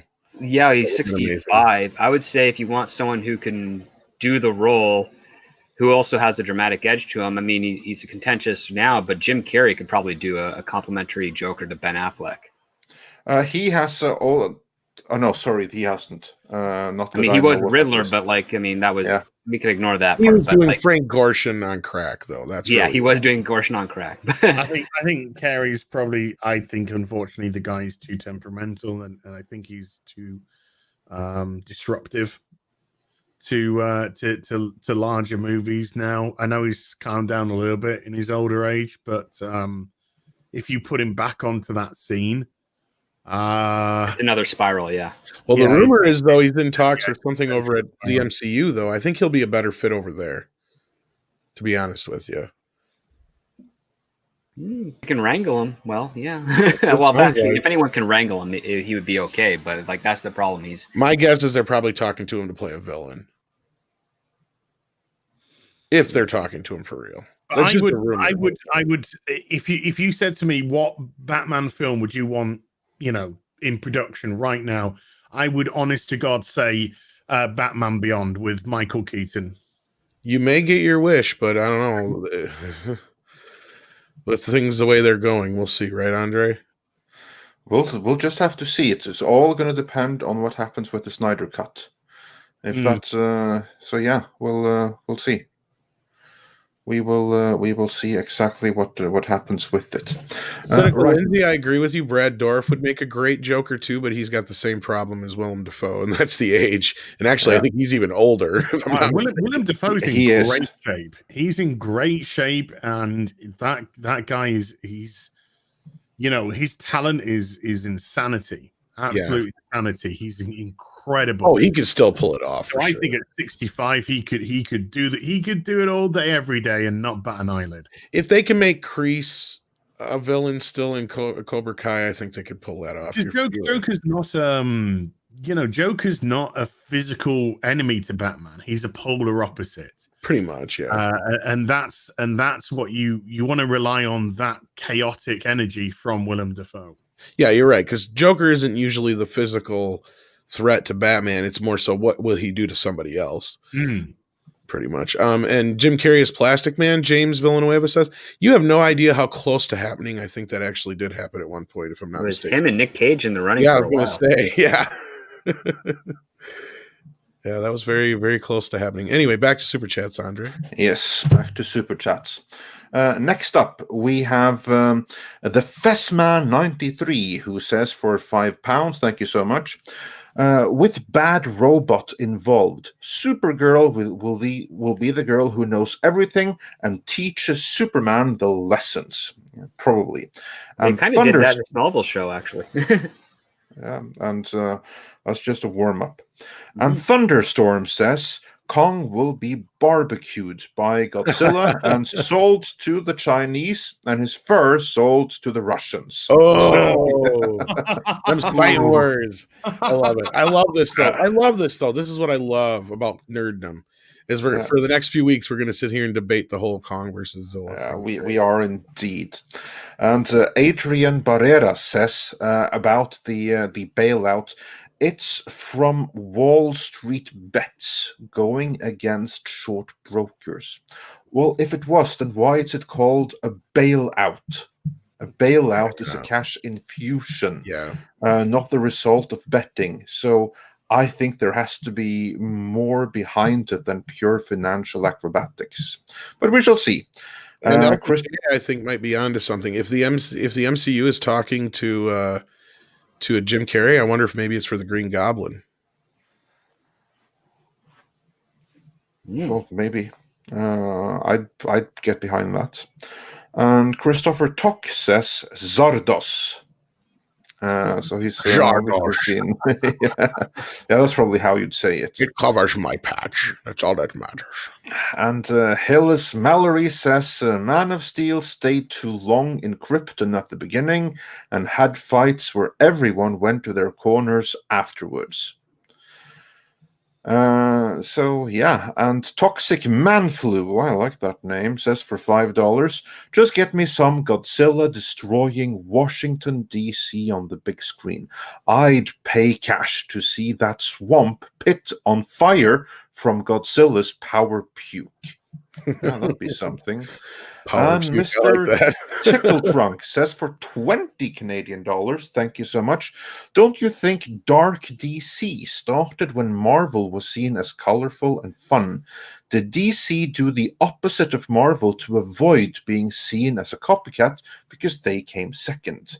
Probably. Is cheaper, down to earth and grounded DC the way like Joker? Probably. I think you're right on all accounts. And honestly, I think they should embrace it. That's the thing, is outside of Superman, most of those characters are just fine as darker and grounded characters. And not only that, I do think that they had half of a right idea with trying to go the more adult way. I mean, but don't hide that from people. Don't give us a PG-13 fucking movie. Give us an R-rated movie then. Don't pretend that it's for both kids and adults. Do it. Go balls out if you're going to do it, and you're going to do it just because that's not what DC or Marvel can ever do, because they're under Disney now. See, that's the thing that I don't think Warner Brothers ever learned to embrace properly. They got scared, and unfortunately, they kind of eroded their audience in many ways. Because, yeah, like I said, they lost out on one fan because, you know, my girlfriend at the time's kid was just scared off by Man of Steel. It was too much for him. You know, he wanted something more like the Marvel, aka classic Superman, and that was not what he was getting. So. If they were going to do it, they should have just went balls to the wall to begin with, and then you could have done a lot more cheaper, grounded, down to earth kind of DC movies that wouldn't have cost so much, like Joker, you know, and made them a hell of a lot more. Well, without being contrarian, I actually think the DC universe sprouted more out of the Batman Nolan trilogy. They saw how successful that was. Oh, I'm not disagreeing with you, but yeah, to maintain that, Iron Man came after. You know, it came after two of the movies.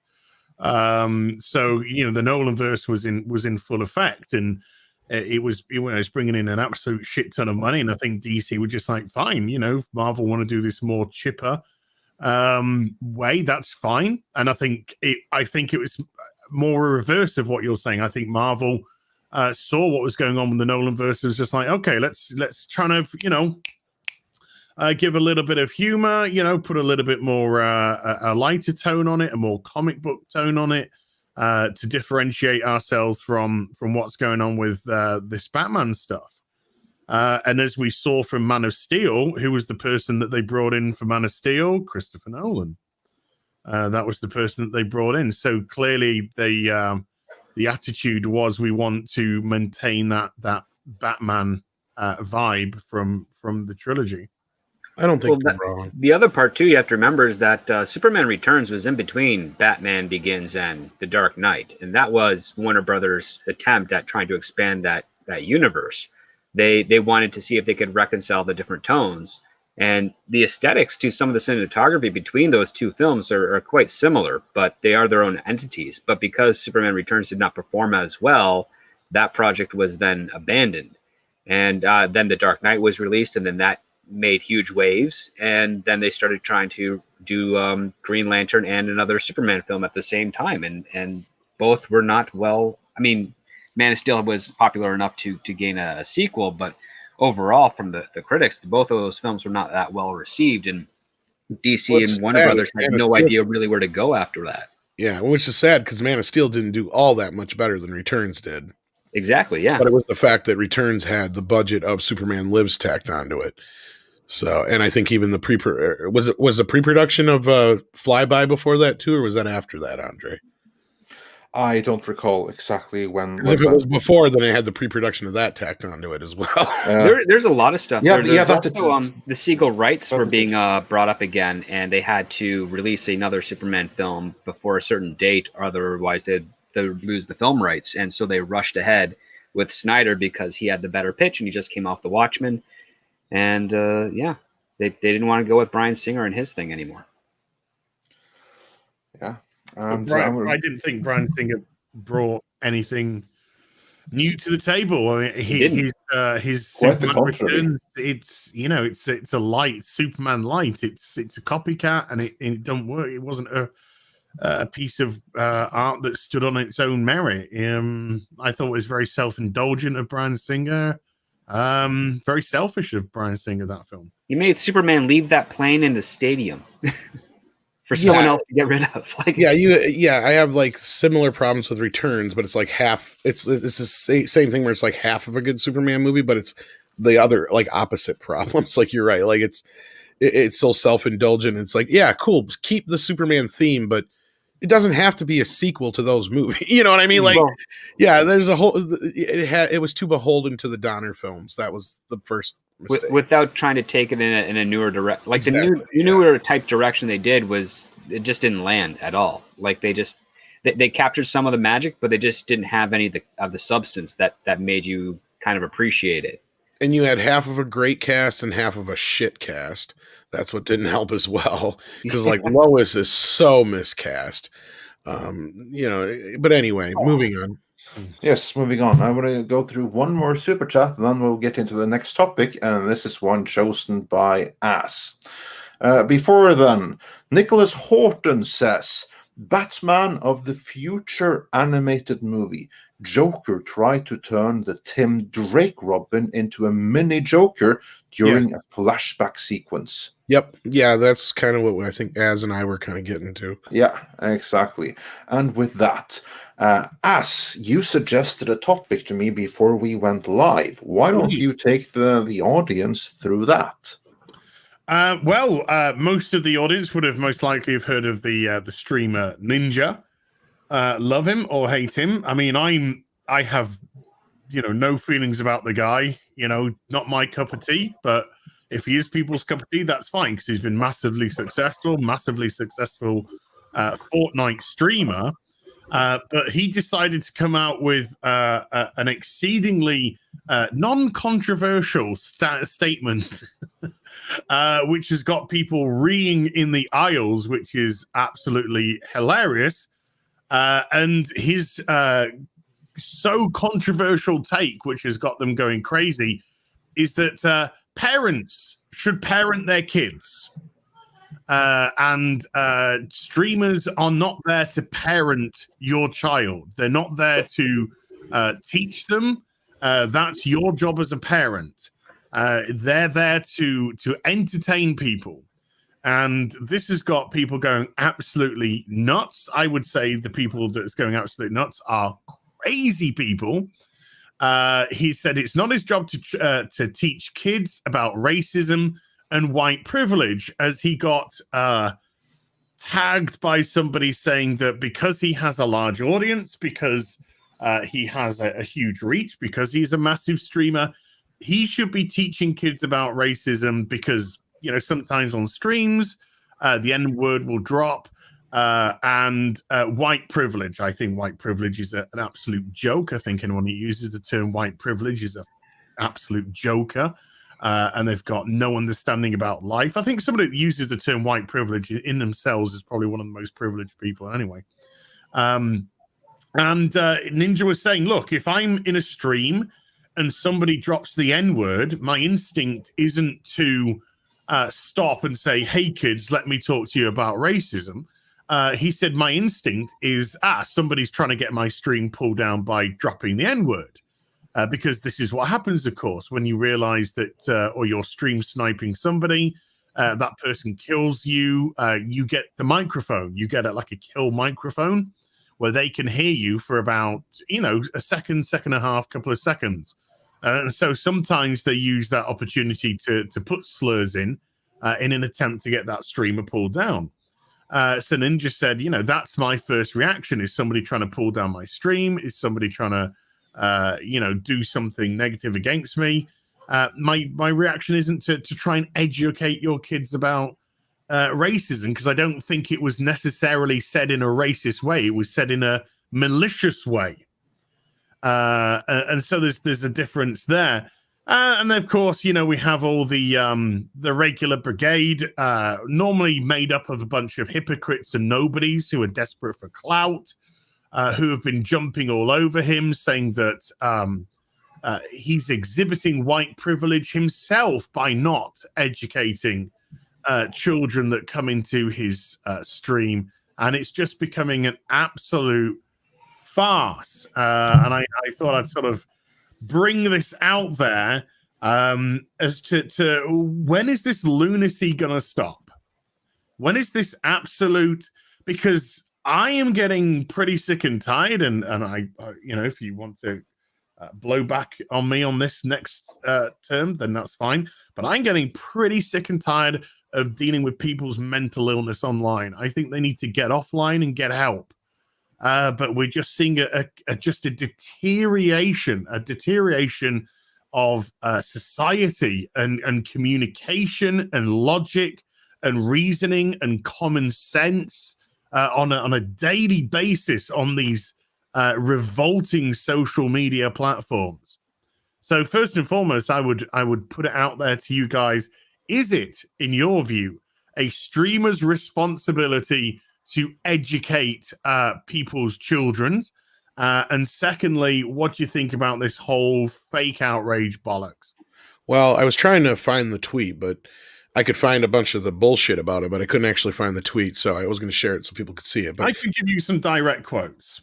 yeah, if you want to share it, go ahead. Otherwise, yeah, just you can quote it. But no, like my feelings on it is, unless your channel is called something lessons or whatever, then no, it's not your fucking job. And even if it is called that, there's literally a thing called YouTube Kids for a reason. And the reason is that this is an open platform where shit like that can happen. And no, we're not here to educate your kids. We're not here to babysit your kids. Just like back in the day, television wasn't there to babysit kids, and parents got up off their, ass and did their jobs, or they didn't, and the kid either turned out good or it didn't. Nowadays, parents' hands are tied to a point. I get that, because as a parent for the last almost 20 years, I know how that is. But at the same time, it's not a hard thing to regulate what your kids are watching. And if you can't make that effort, then you sure as fuck can't blame the people that are, or whatever it is your kids are watching, because it's not their fault. They were not making that so your kids stumbled upon it and fucking watched it. That's not their intention. Unless somebody's doing a clown show on a kid, for YouTube Kids. And then in that case, yeah, if there's a situation there, maybe you might have an argument. But clearly Ninja is not there to educate your kids. He's not even there probably to educate adults. And there is one thing that I think cannot be overemphasized enough here, and that is exactly what do they mean by educate? Because in this case, it's not about educating math, right, history, language, or anything like that. No. It's simply about pushing the woke agenda. That is what they mean by educate here. So basically the criticism, this is my understanding, is why aren't you woke? You need to be woke, and you need to signal to every single one watching that they too need to be woke. That is what they are up in arms about. Isn't that a correct interpretation? Yes. Well, yeah, I mean, if you look as to what they're actually saying, they are saying, why aren't you telling them what we want you to tell them? Exactly. So they're not saying, why don't you educate them in your philosophies? They're saying, why aren't you educating them? As they said, they already put words into his mouth, into things like racism and white privilege. Exactly. So that is what they...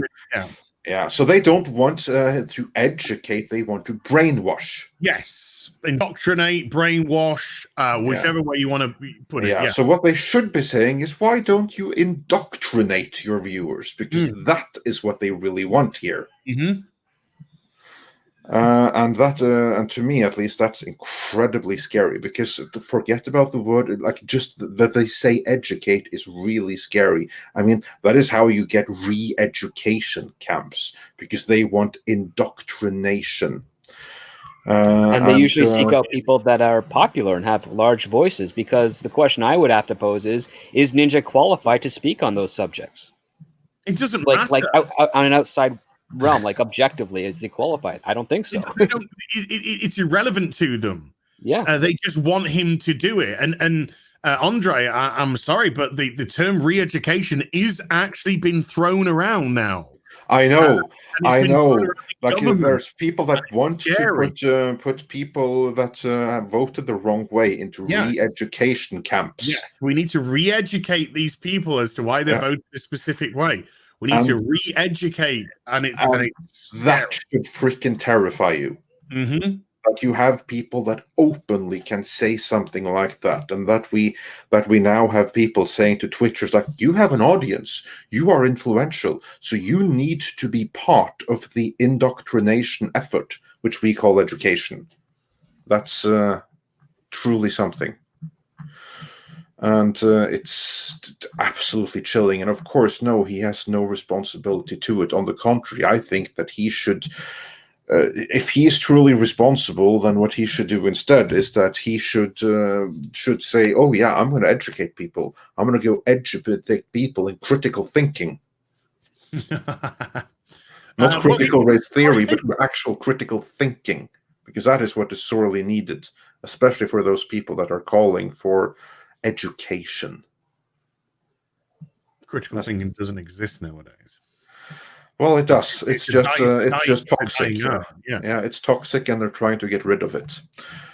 Script, your thoughts on that? Does Ninja have an obligation to indoctrinate? No, but I mean, and how many calls have you gotten on that, by the way?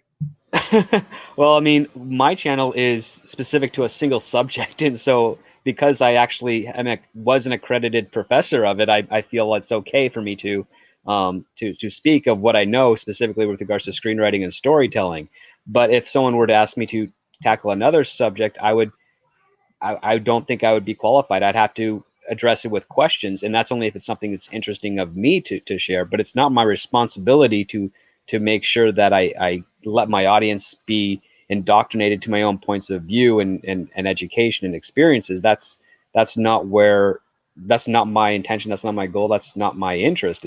I'd like to share my own ideas. I'd like to create discussions. That's different. That's part of entertainment as well.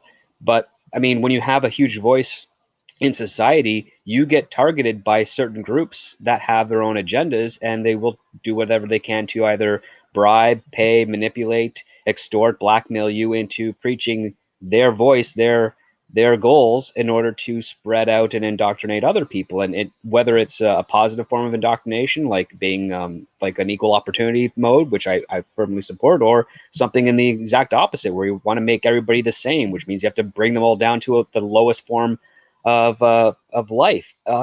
It's all a form of manipulation of social status, and it's up to the individual who has that access, that audience, to be responsible for themselves, and not so much with regards to someone else's point of view or agenda that they think is superior for whatever reasons they may have. It's not that case. Like the most ultimate responsibility of our species is being a parent, to raise our next of kin, our children, and that should not be taken lightly, and it should not be passed off to popular people, because popular people spend most of their time doing what they can to be popular, usually. And a good parent would generally worry about where the education is coming from, whether it's about race, whether it's about normal things, and in this case, I think you guys are right. You hit the nail on the head with it. It's all about, they're not conforming to, he's not conforming to the wokitudes. Also, I think it should be worth noting that the people that are saying that you need to educate the kids, when they actually mean indoctrinate, these aren't parents saying that. These are ideologues who want others people's children to be brainwashed.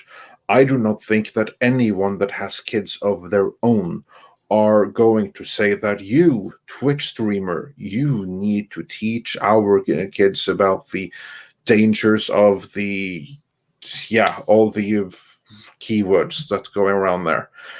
I don't think that's going to happen. So that's like the thing, that the people calling for this, I think, are people that want everyone else to get on to the page that they're already on. Pretty much. Yeah, and their page is actually not something part of the actual book. It's something they inserted themselves, which is something also to note. Yeah. No, and I think it's bullshit. It's one thing, some of us are here to inform. Yeah, I guess you could say that. But as far as the education part goes, obviously, it's up to the individual to educate themselves. We facilitate education to our children, but ideally we want our children to be able to seek out knowledge themselves and be able to verify that it's that the knowledge is accurate. Especially when it comes to this kind of shit. Mm-hmm. I mean, like, I would think that, it would mean more to a kid coming from a parent, whether they're white, whether they're black, whether they're Hispanic, what have you. This conversation is obviously something that needs to be had with a parent. But we're not talking about education, though. That's the thing. The word. Yeah, exactly. No, I know. I get you. I know what you guys are saying. Education. It's indoctrination. I get it. I totally get it. I'm not oblivious to that fact. They don't want them. They don't want him to talk about maths. They don't want him to talk about English literature. No, I know. They want him to talk about fake things like white privilege. And they want to when they say they want to talk about racism, they clearly want to talk about how white people are racist. They want to. This is the agenda which they want to push. So it's got nothing to do with education whatsoever. And this is a fake word which they're using to mollycoddle what they're trying to do here, exactly how they're trying to do here. And if he capitulated, and he hasn't, thank God, but if he capitulated, then they would go, right, this is a house of cards, and they would just go systematically from one top streamer to another, and it would become, again, it would just be an absolute witch hunt, which is exactly what these things are, witch hunts. Yeah, pretty much. That's I agree exactly with you 100%, what it is. man. I agree with you 100%. No, this whole thing is fucking stupid and a non-point.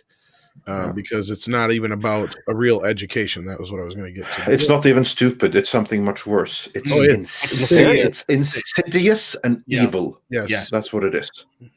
Yeah, kind of like the whole Star Wars thing with, like I said about what's her name, Christina, whatever it was.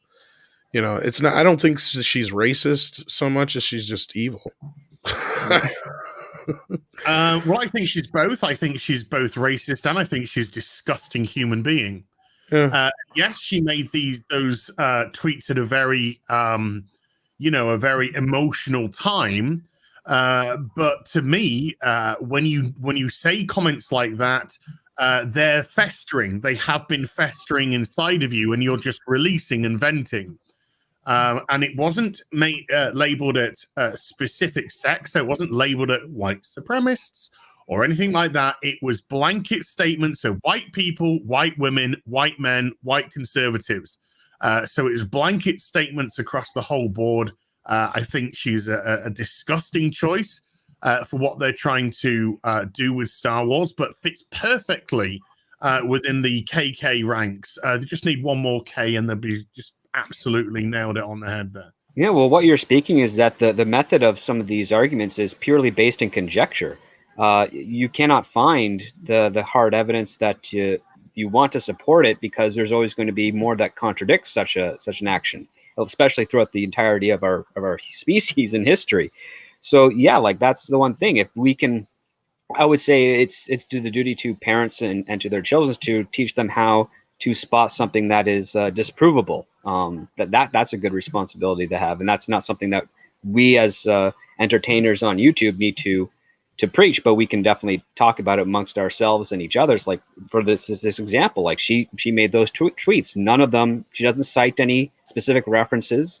She doesn't lead anyone down a rabbit hole to see this being a systemic problem. It's just opinion and conjecture. Joseph Moore, I don't know about, as far as America goes, the idea of what they're trying to present as white privilege isn't even close. They're talking about classism, class privilege, and they're trying to conflate the two. Yes. And I don't know your age, but hopefully I would hope if you're older than 30, you should know this, because you've lived through an era where you saw the world in a different way than these kids do nowadays, or at least the agenda that's being pushed onto these kids. And I mean, the UK is approximately 89% white.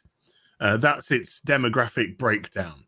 And when companies are releasing their figures on, employees and from which backgrounds they come from, invariably, they actually turn out to be much higher ratioed than that, which means that there is actually quite a lot, not necessarily equality, but there's more leaning into the what would be classed as the ethnic or diverse backgrounds than there is on the white background. So it's got nothing to do with color. Color's the excuse. It's what Tom said. It's classism. And that's what it is. White privilege doesn't exist. I don't get born white and immediately have automatic privilege. If you think that, there's something wrong with you.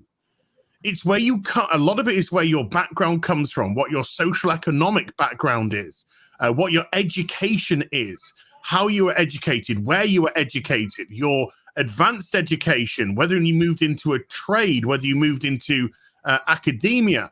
There's so many more complicated elements of this, which people just very conveniently decide to ignore, because it's so much easier just to blanket statement with white this, black that.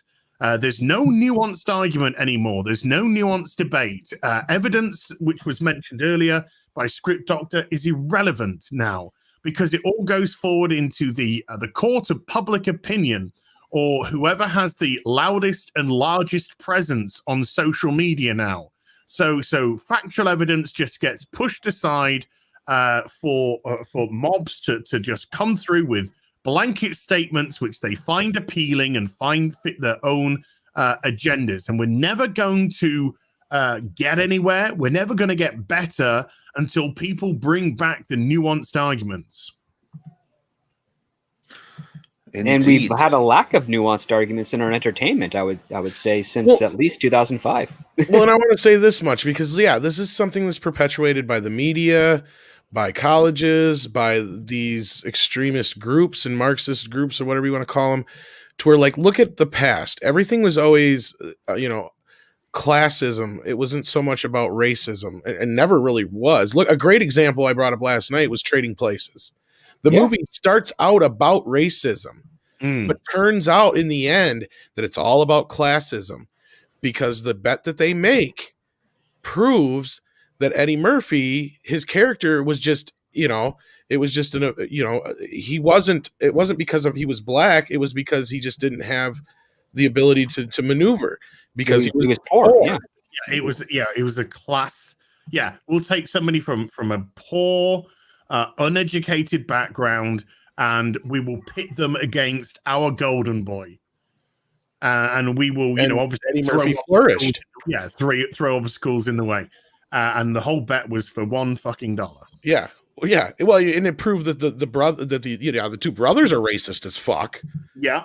But overall, the movie's point wasn't anything about race so much as it was about classism, and it was about class versus race, in the sense that, it doesn't matter. It's all about the opportunities you have, and like as said, the color of your skin does not discriminate against that. Maybe it did 200 years ago and 100 years ago, definitely.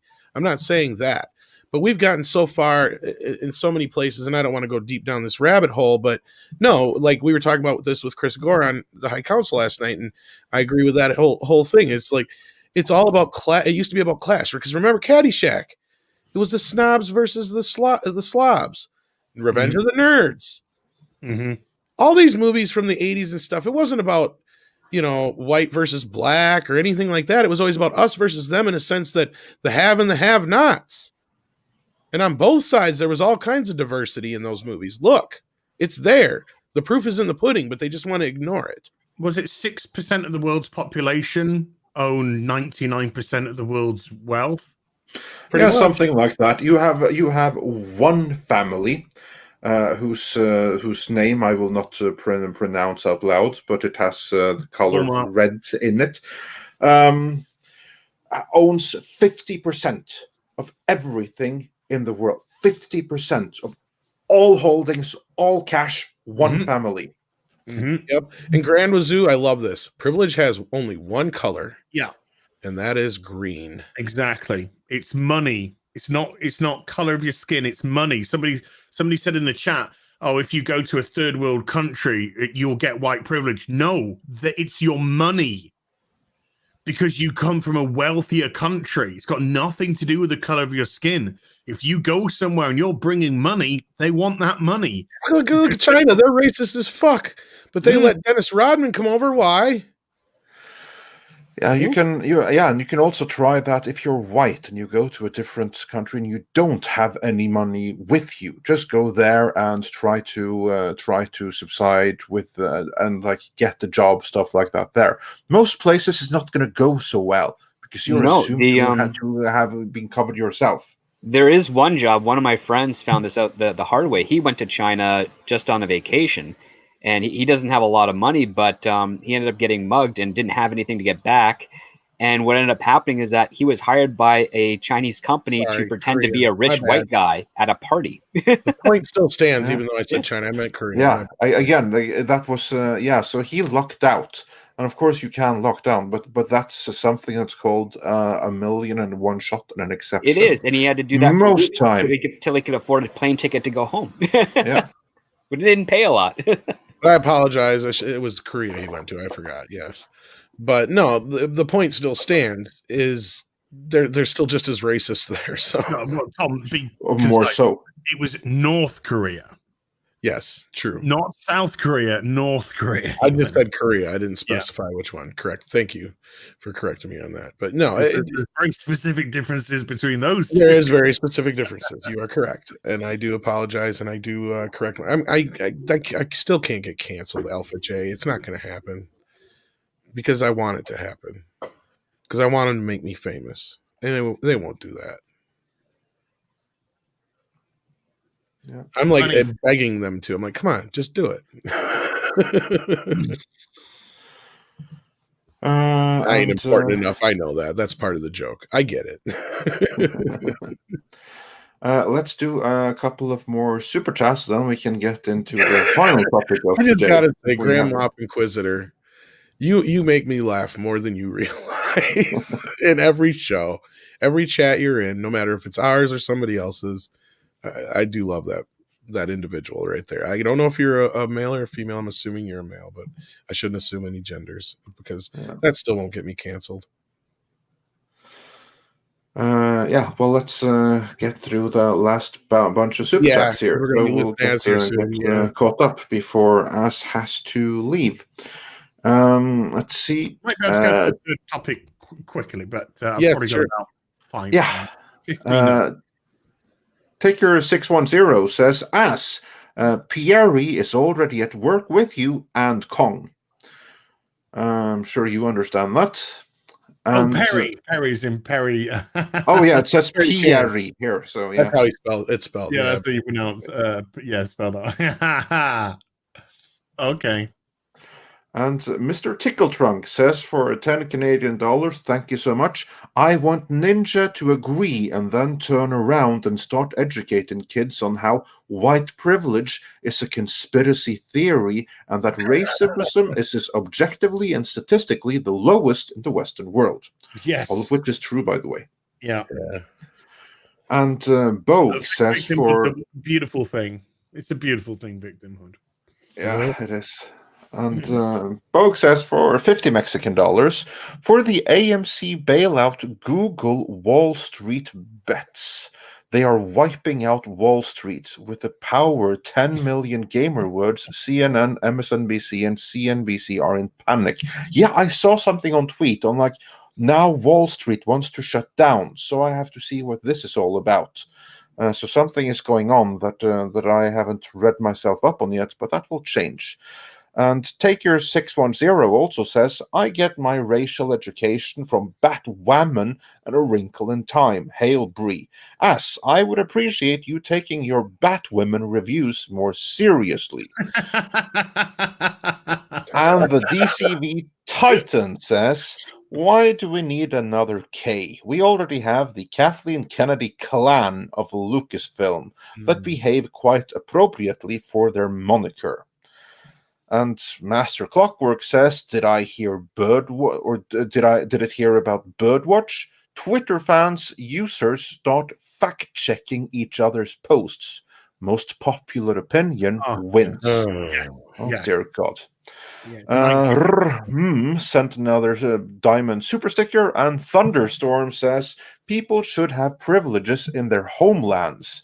If not, what's the point? So I'm pro-privilege for people in their homelands. Yes, very true. As, was there something else that you wanted to bring up? Was there? I thought you had a third topic of conversation.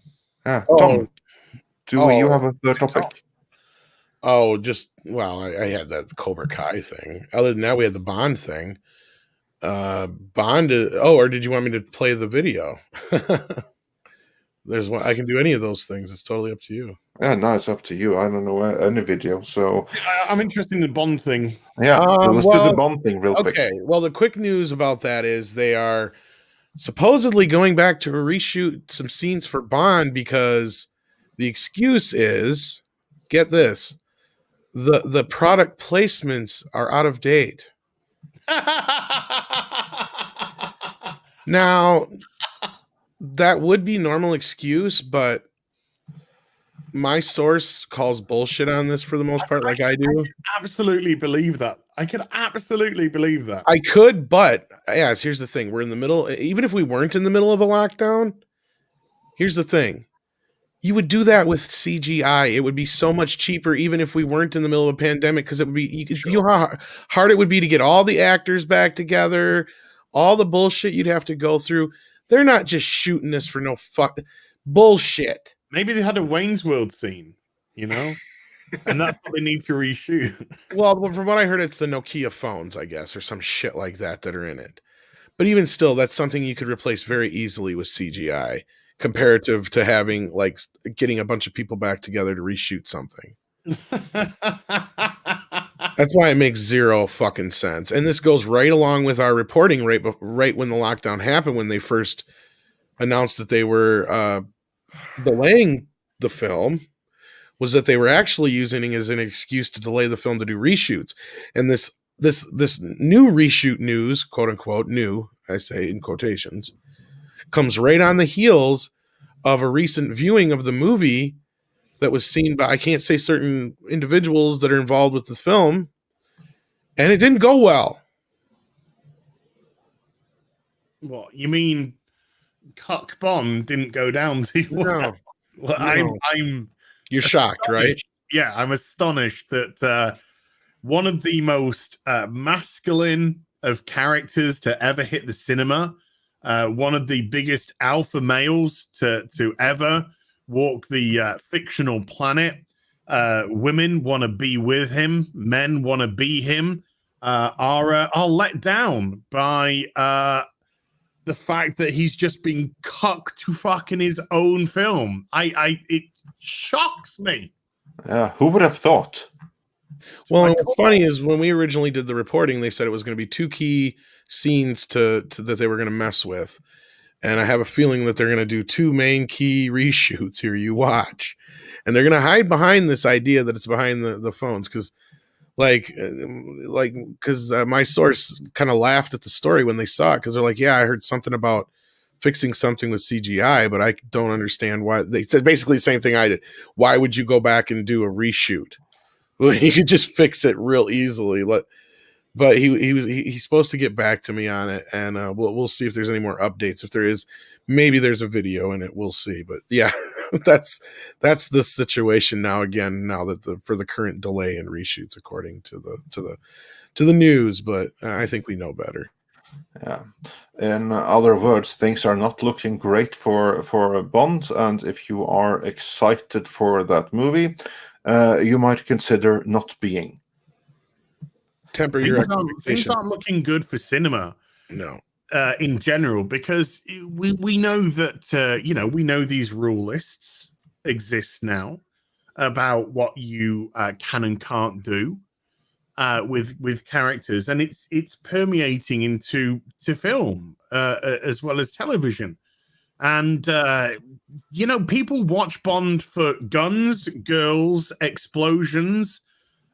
This is an action. That's what they watch Bond for. They don't want to see some guy belittled, cucked, a second stringer in his own film, a failure, a deadbeat. This is, oh my God, I wept when Sean Connery died, because that was the death of masculinity. It truly was. You just look at any still image from Connery as Bond, and it's just dripping with alpha and masculinity and everything that you could just desire to be as a man. Just beautiful stuff. I don't want to watch miserable Bond. I don't want to watch daddy failure Bond. I want to Bond smash. Bond smash pussy. That's Bond do. Shoot gun. Smash. No, you're right. Only a man like Connery could wear that outfit in Zardoz and still look manly. Yeah. You tried With a ponytail, no doubt, too. Yeah, with a ponytail. You're right. Yeah. a wig. What is the whole wig though? That's just the thing. A wig, that outfit, and still pulled off. And now I lost the the super chat we had up here on the screen, but as you got to check out. So let's do that first anyway. We appreciate you coming by, man. I can do another 5 or 6. You got another 5? Okay, because we do only have like 2 or 3 more super chats, I think. So we might. Yeah, we do. Eight, that's all. I've got another show at 8, so No problem. Okay. All right, well, we'll try and get through this quickly. Yeah. Tiberius Monk said, "You can't cancel Tom. Who will love the koalas?" The koalas don't give a fuck, though. While Niku-san says for $4.99, thank you so much, with all the talk of Joker earlier, of those options, who would work best with our current Harley Quinn? Margot Robbie. Well, that's the other problem. And I think that's why they kind of went for the younger kind of looking Joker, because they had such a young Harley Quinn. Even though, like I said, he's not as young as he appears. Jared Leto has just been blessed with young genes, but like Ralph Macchio. Yeah, right. Fucking 60 years old and looks like he's 40. Yeah, he's, what, 7 years older than Pat Roach was when Pat Morita? Yeah, Pat Morita, sorry. They're pretty close to the same age, yeah. No, he's 7 years older than him. Yeah, I mean, even though he says in the show that they're the same age, yeah, he is older than technically, yes. Yeah. Crazy. Some people are just blessed with genes to always look like kids. So yeah, he's 60 this year. It's crazy. God bless you, Ralph. Yeah, Nikki-san. Yeah, good question. I think Joaquin could still go well with Margot. I don't think he just needs a different take. Yeah. Nobody could, because they've created the wrong Harley Quinn. That's the problem. Yeah, you got a point there, Az. Yeah. This is the wrong Harley Quinn. This is the woke Harley Quinn. This is the I'm dominant Harley Quinn. This is I actually thought of everything Harley Quinn, not the Joker. So anyone that you would put against Margot Robbie's Harley Quinn would be some second stringer cuck. Because that's what your role would be. And they've ruined this character. Absolutely ruined this character of Harley Quinn, and they are pushing her to the stars, even though the comic keeps getting cancelled and rebooted, just like Captain Marvel, surprise, surprise, just like Ms. Marvel, surprise, surprise, just like every other crap female character which they've been trying to push in Marvel. And they just keep trying to push her as alpha, and they even had, I don't know if you're aware of this, but in a terrible miniseries by Tom King, which was another type of crisis thing, they had Harley Quinn take out Superman, Batman, and Wonder Woman at the same time. Oh, impressive. Most impressive. How the fuck should you do that? How very empowering. Well, what did she have? Like a pencil for Wonder Woman, kryptonite for Superman, and a picture of mom and dad Wayne for Batman to cry over? She suckered Batman in, because obviously Batman's a sucker. Stole the kryptonite which Batman has on him to take out Superman. And I think she probably sat down with Wonder Woman and talked about the feelings. I can't remember what they did with the Wonder Woman. I think she managed to get her lasso off her or something.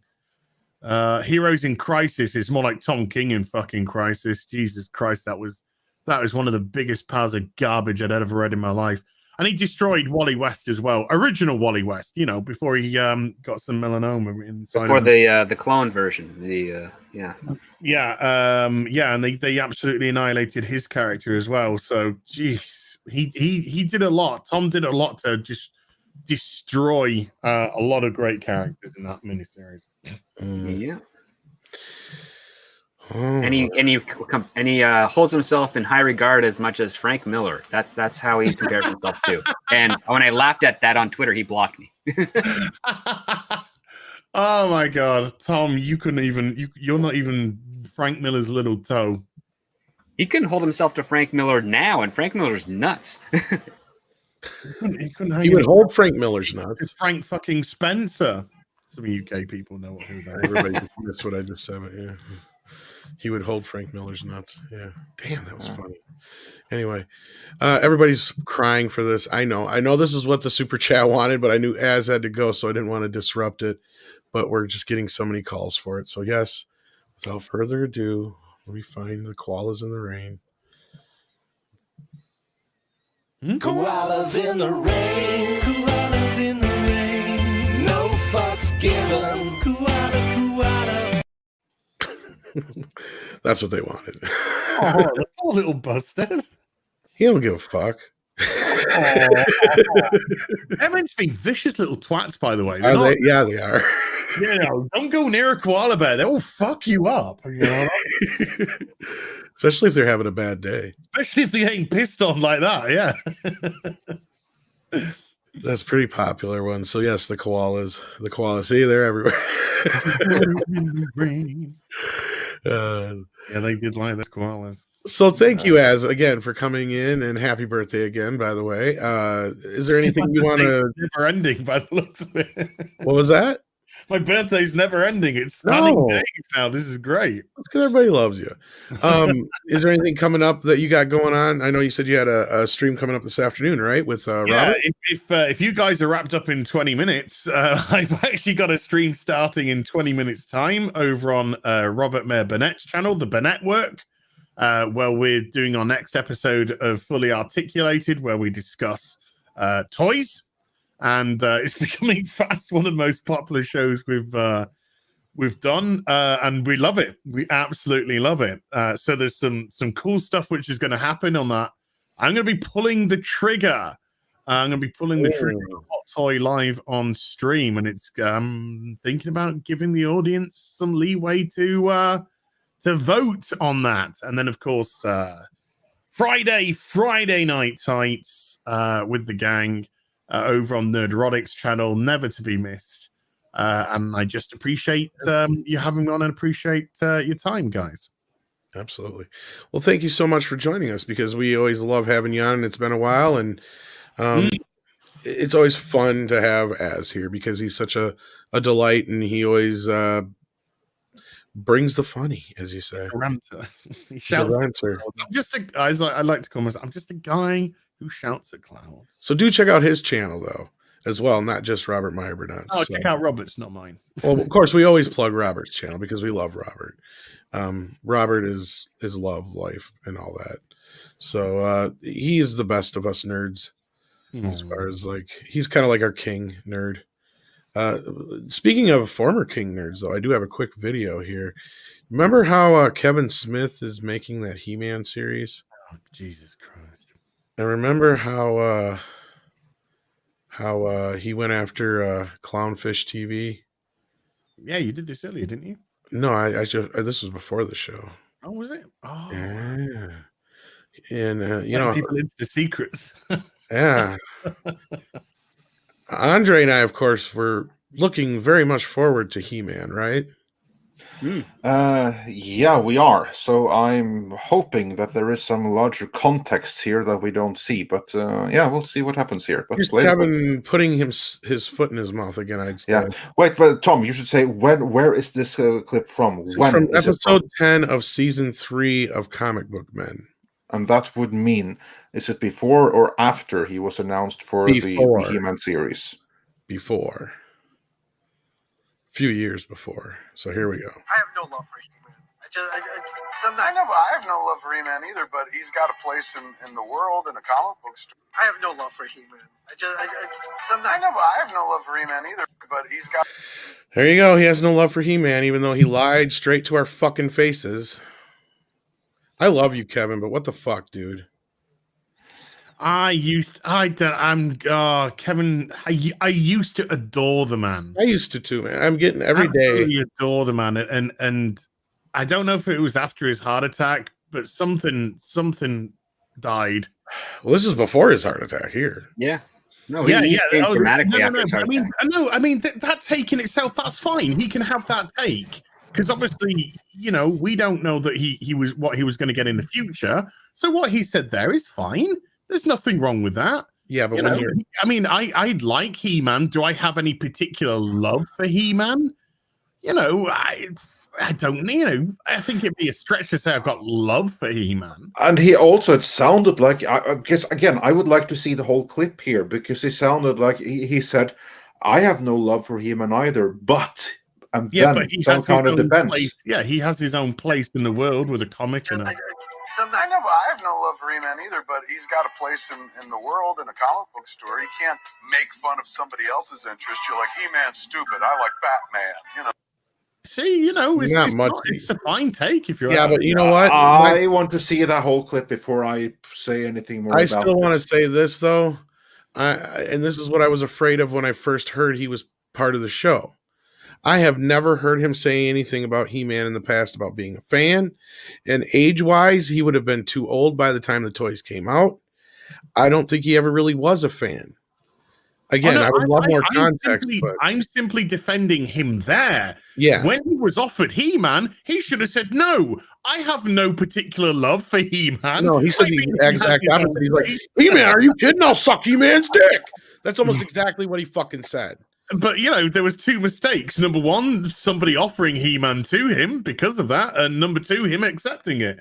So I think as that actual clip goes, I don't see anything wrong with that clip. He's got a take, and everyone's entitled to their own opinion. But afterwards, that's a different kettle of fish. That's a different kettle of fish altogether. So yeah, he probably shouldn't have. Did I say Wally West got melanoma?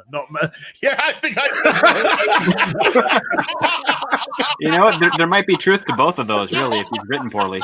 Well, you caught a good take there, Taker 610. There you go. Yeah, Wally West got melanoma. But no, I agree with you, Az. That's the whole thing. Is like, I don't give a shit how he feels about He-Man up front. But when you're offered a He-Man show, and not only when you're offered it and you take it, you turn around and tell the fans that you were always a He-Man fan and you were a huge He-Man fan growing up. Yeah, you're obviously bullshit. It's bullshit.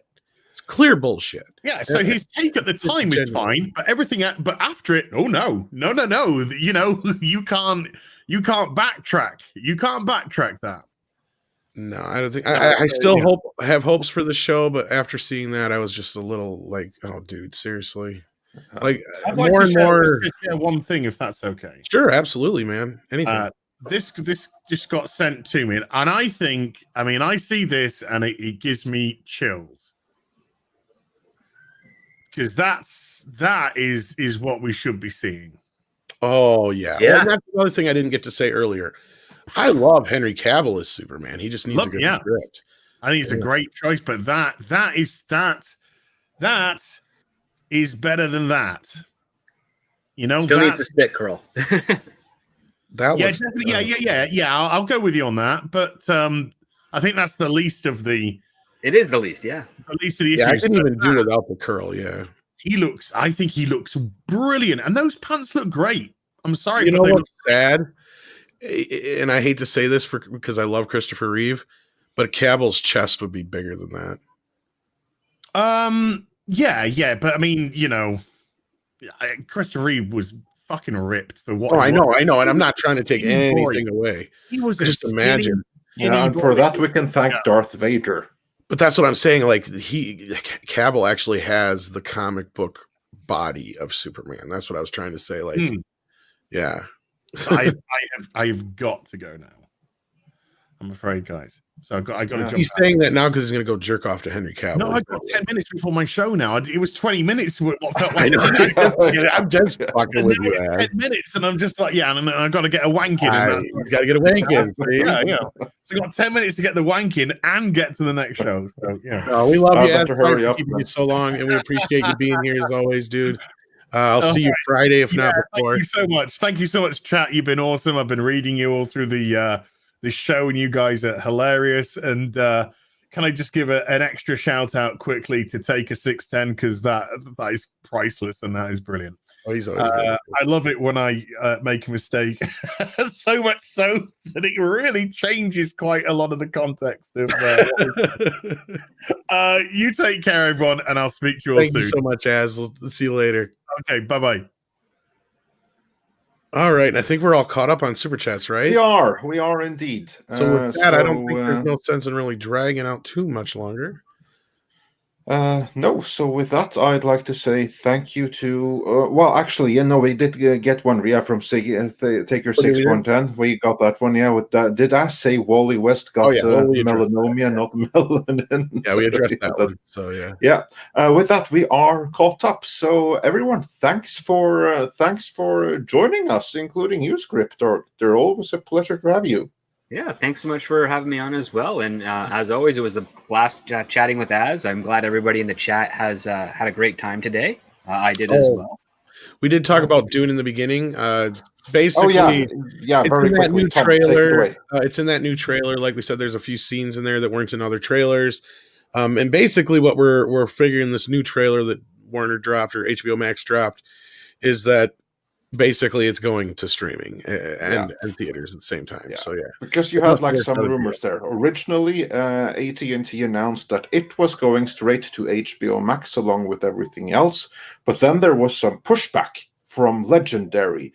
But now with this new trailer of everything that's going to going to HBO Max, and with Dune being in there, it appears that AT&T won out. And Dune will indeed be going straight to HBO Max day and date with the theatrical release. I wish I was on HBO Max. I would be to the max. And on their way out, Geno X 1987 says, I've always been turned off by the classic Soup's costumes for how cheap they always looked. The Man of Steel version looks more polished and less thrift store. To a point. I understand. It looks artificial, actually. Like, really doesn't. Yeah, it looks too rubbery for me. Yeah. And TO786 wonders if we have insider information. No, the only information that we have is that AT&T really wants it to go to direct to streaming. Oh, well, as far as the release date subject to change, that like has to do with, like we said, with Godzilla vs. Kong. Yeah. They moved it a week because they can. It's not like a theatrical thing. So these things are going to bounce around a little bit. So that can happen. Also, it's not a given that Dune is going to open in October. It could very well be that they could shift it to May. The movie is done. It's just waiting to be released. So that can shift around. That means nothing.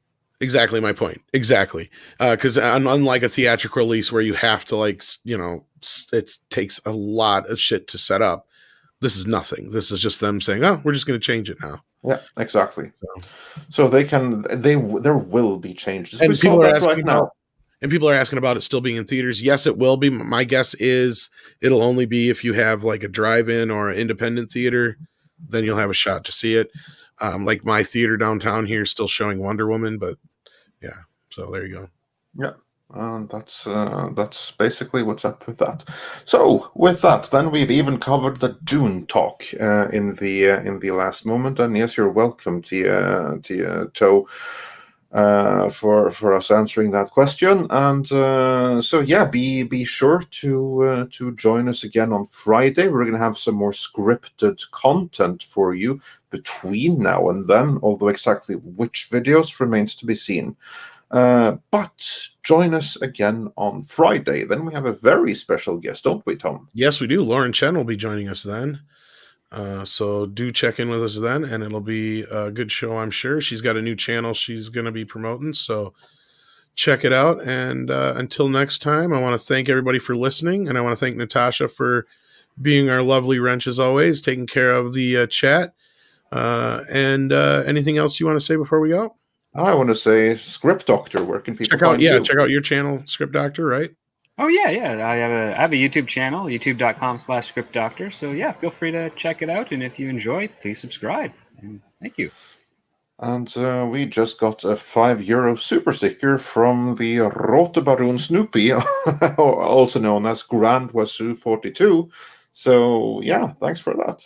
Oh, yeah, by the way, if you guys have not seen it yet, check out the trailer for the new Snoopy series. We watched it last night and went over pretty well. I'm actually kind of looking forward to that if you're a Peanuts fan. Thought it was pretty funny. So that looks like it's going to be good. So one good thing, I guess, that came out of the Apple buying Peanuts. So, other than that, take care, everybody, and take care of each other. Have a good one.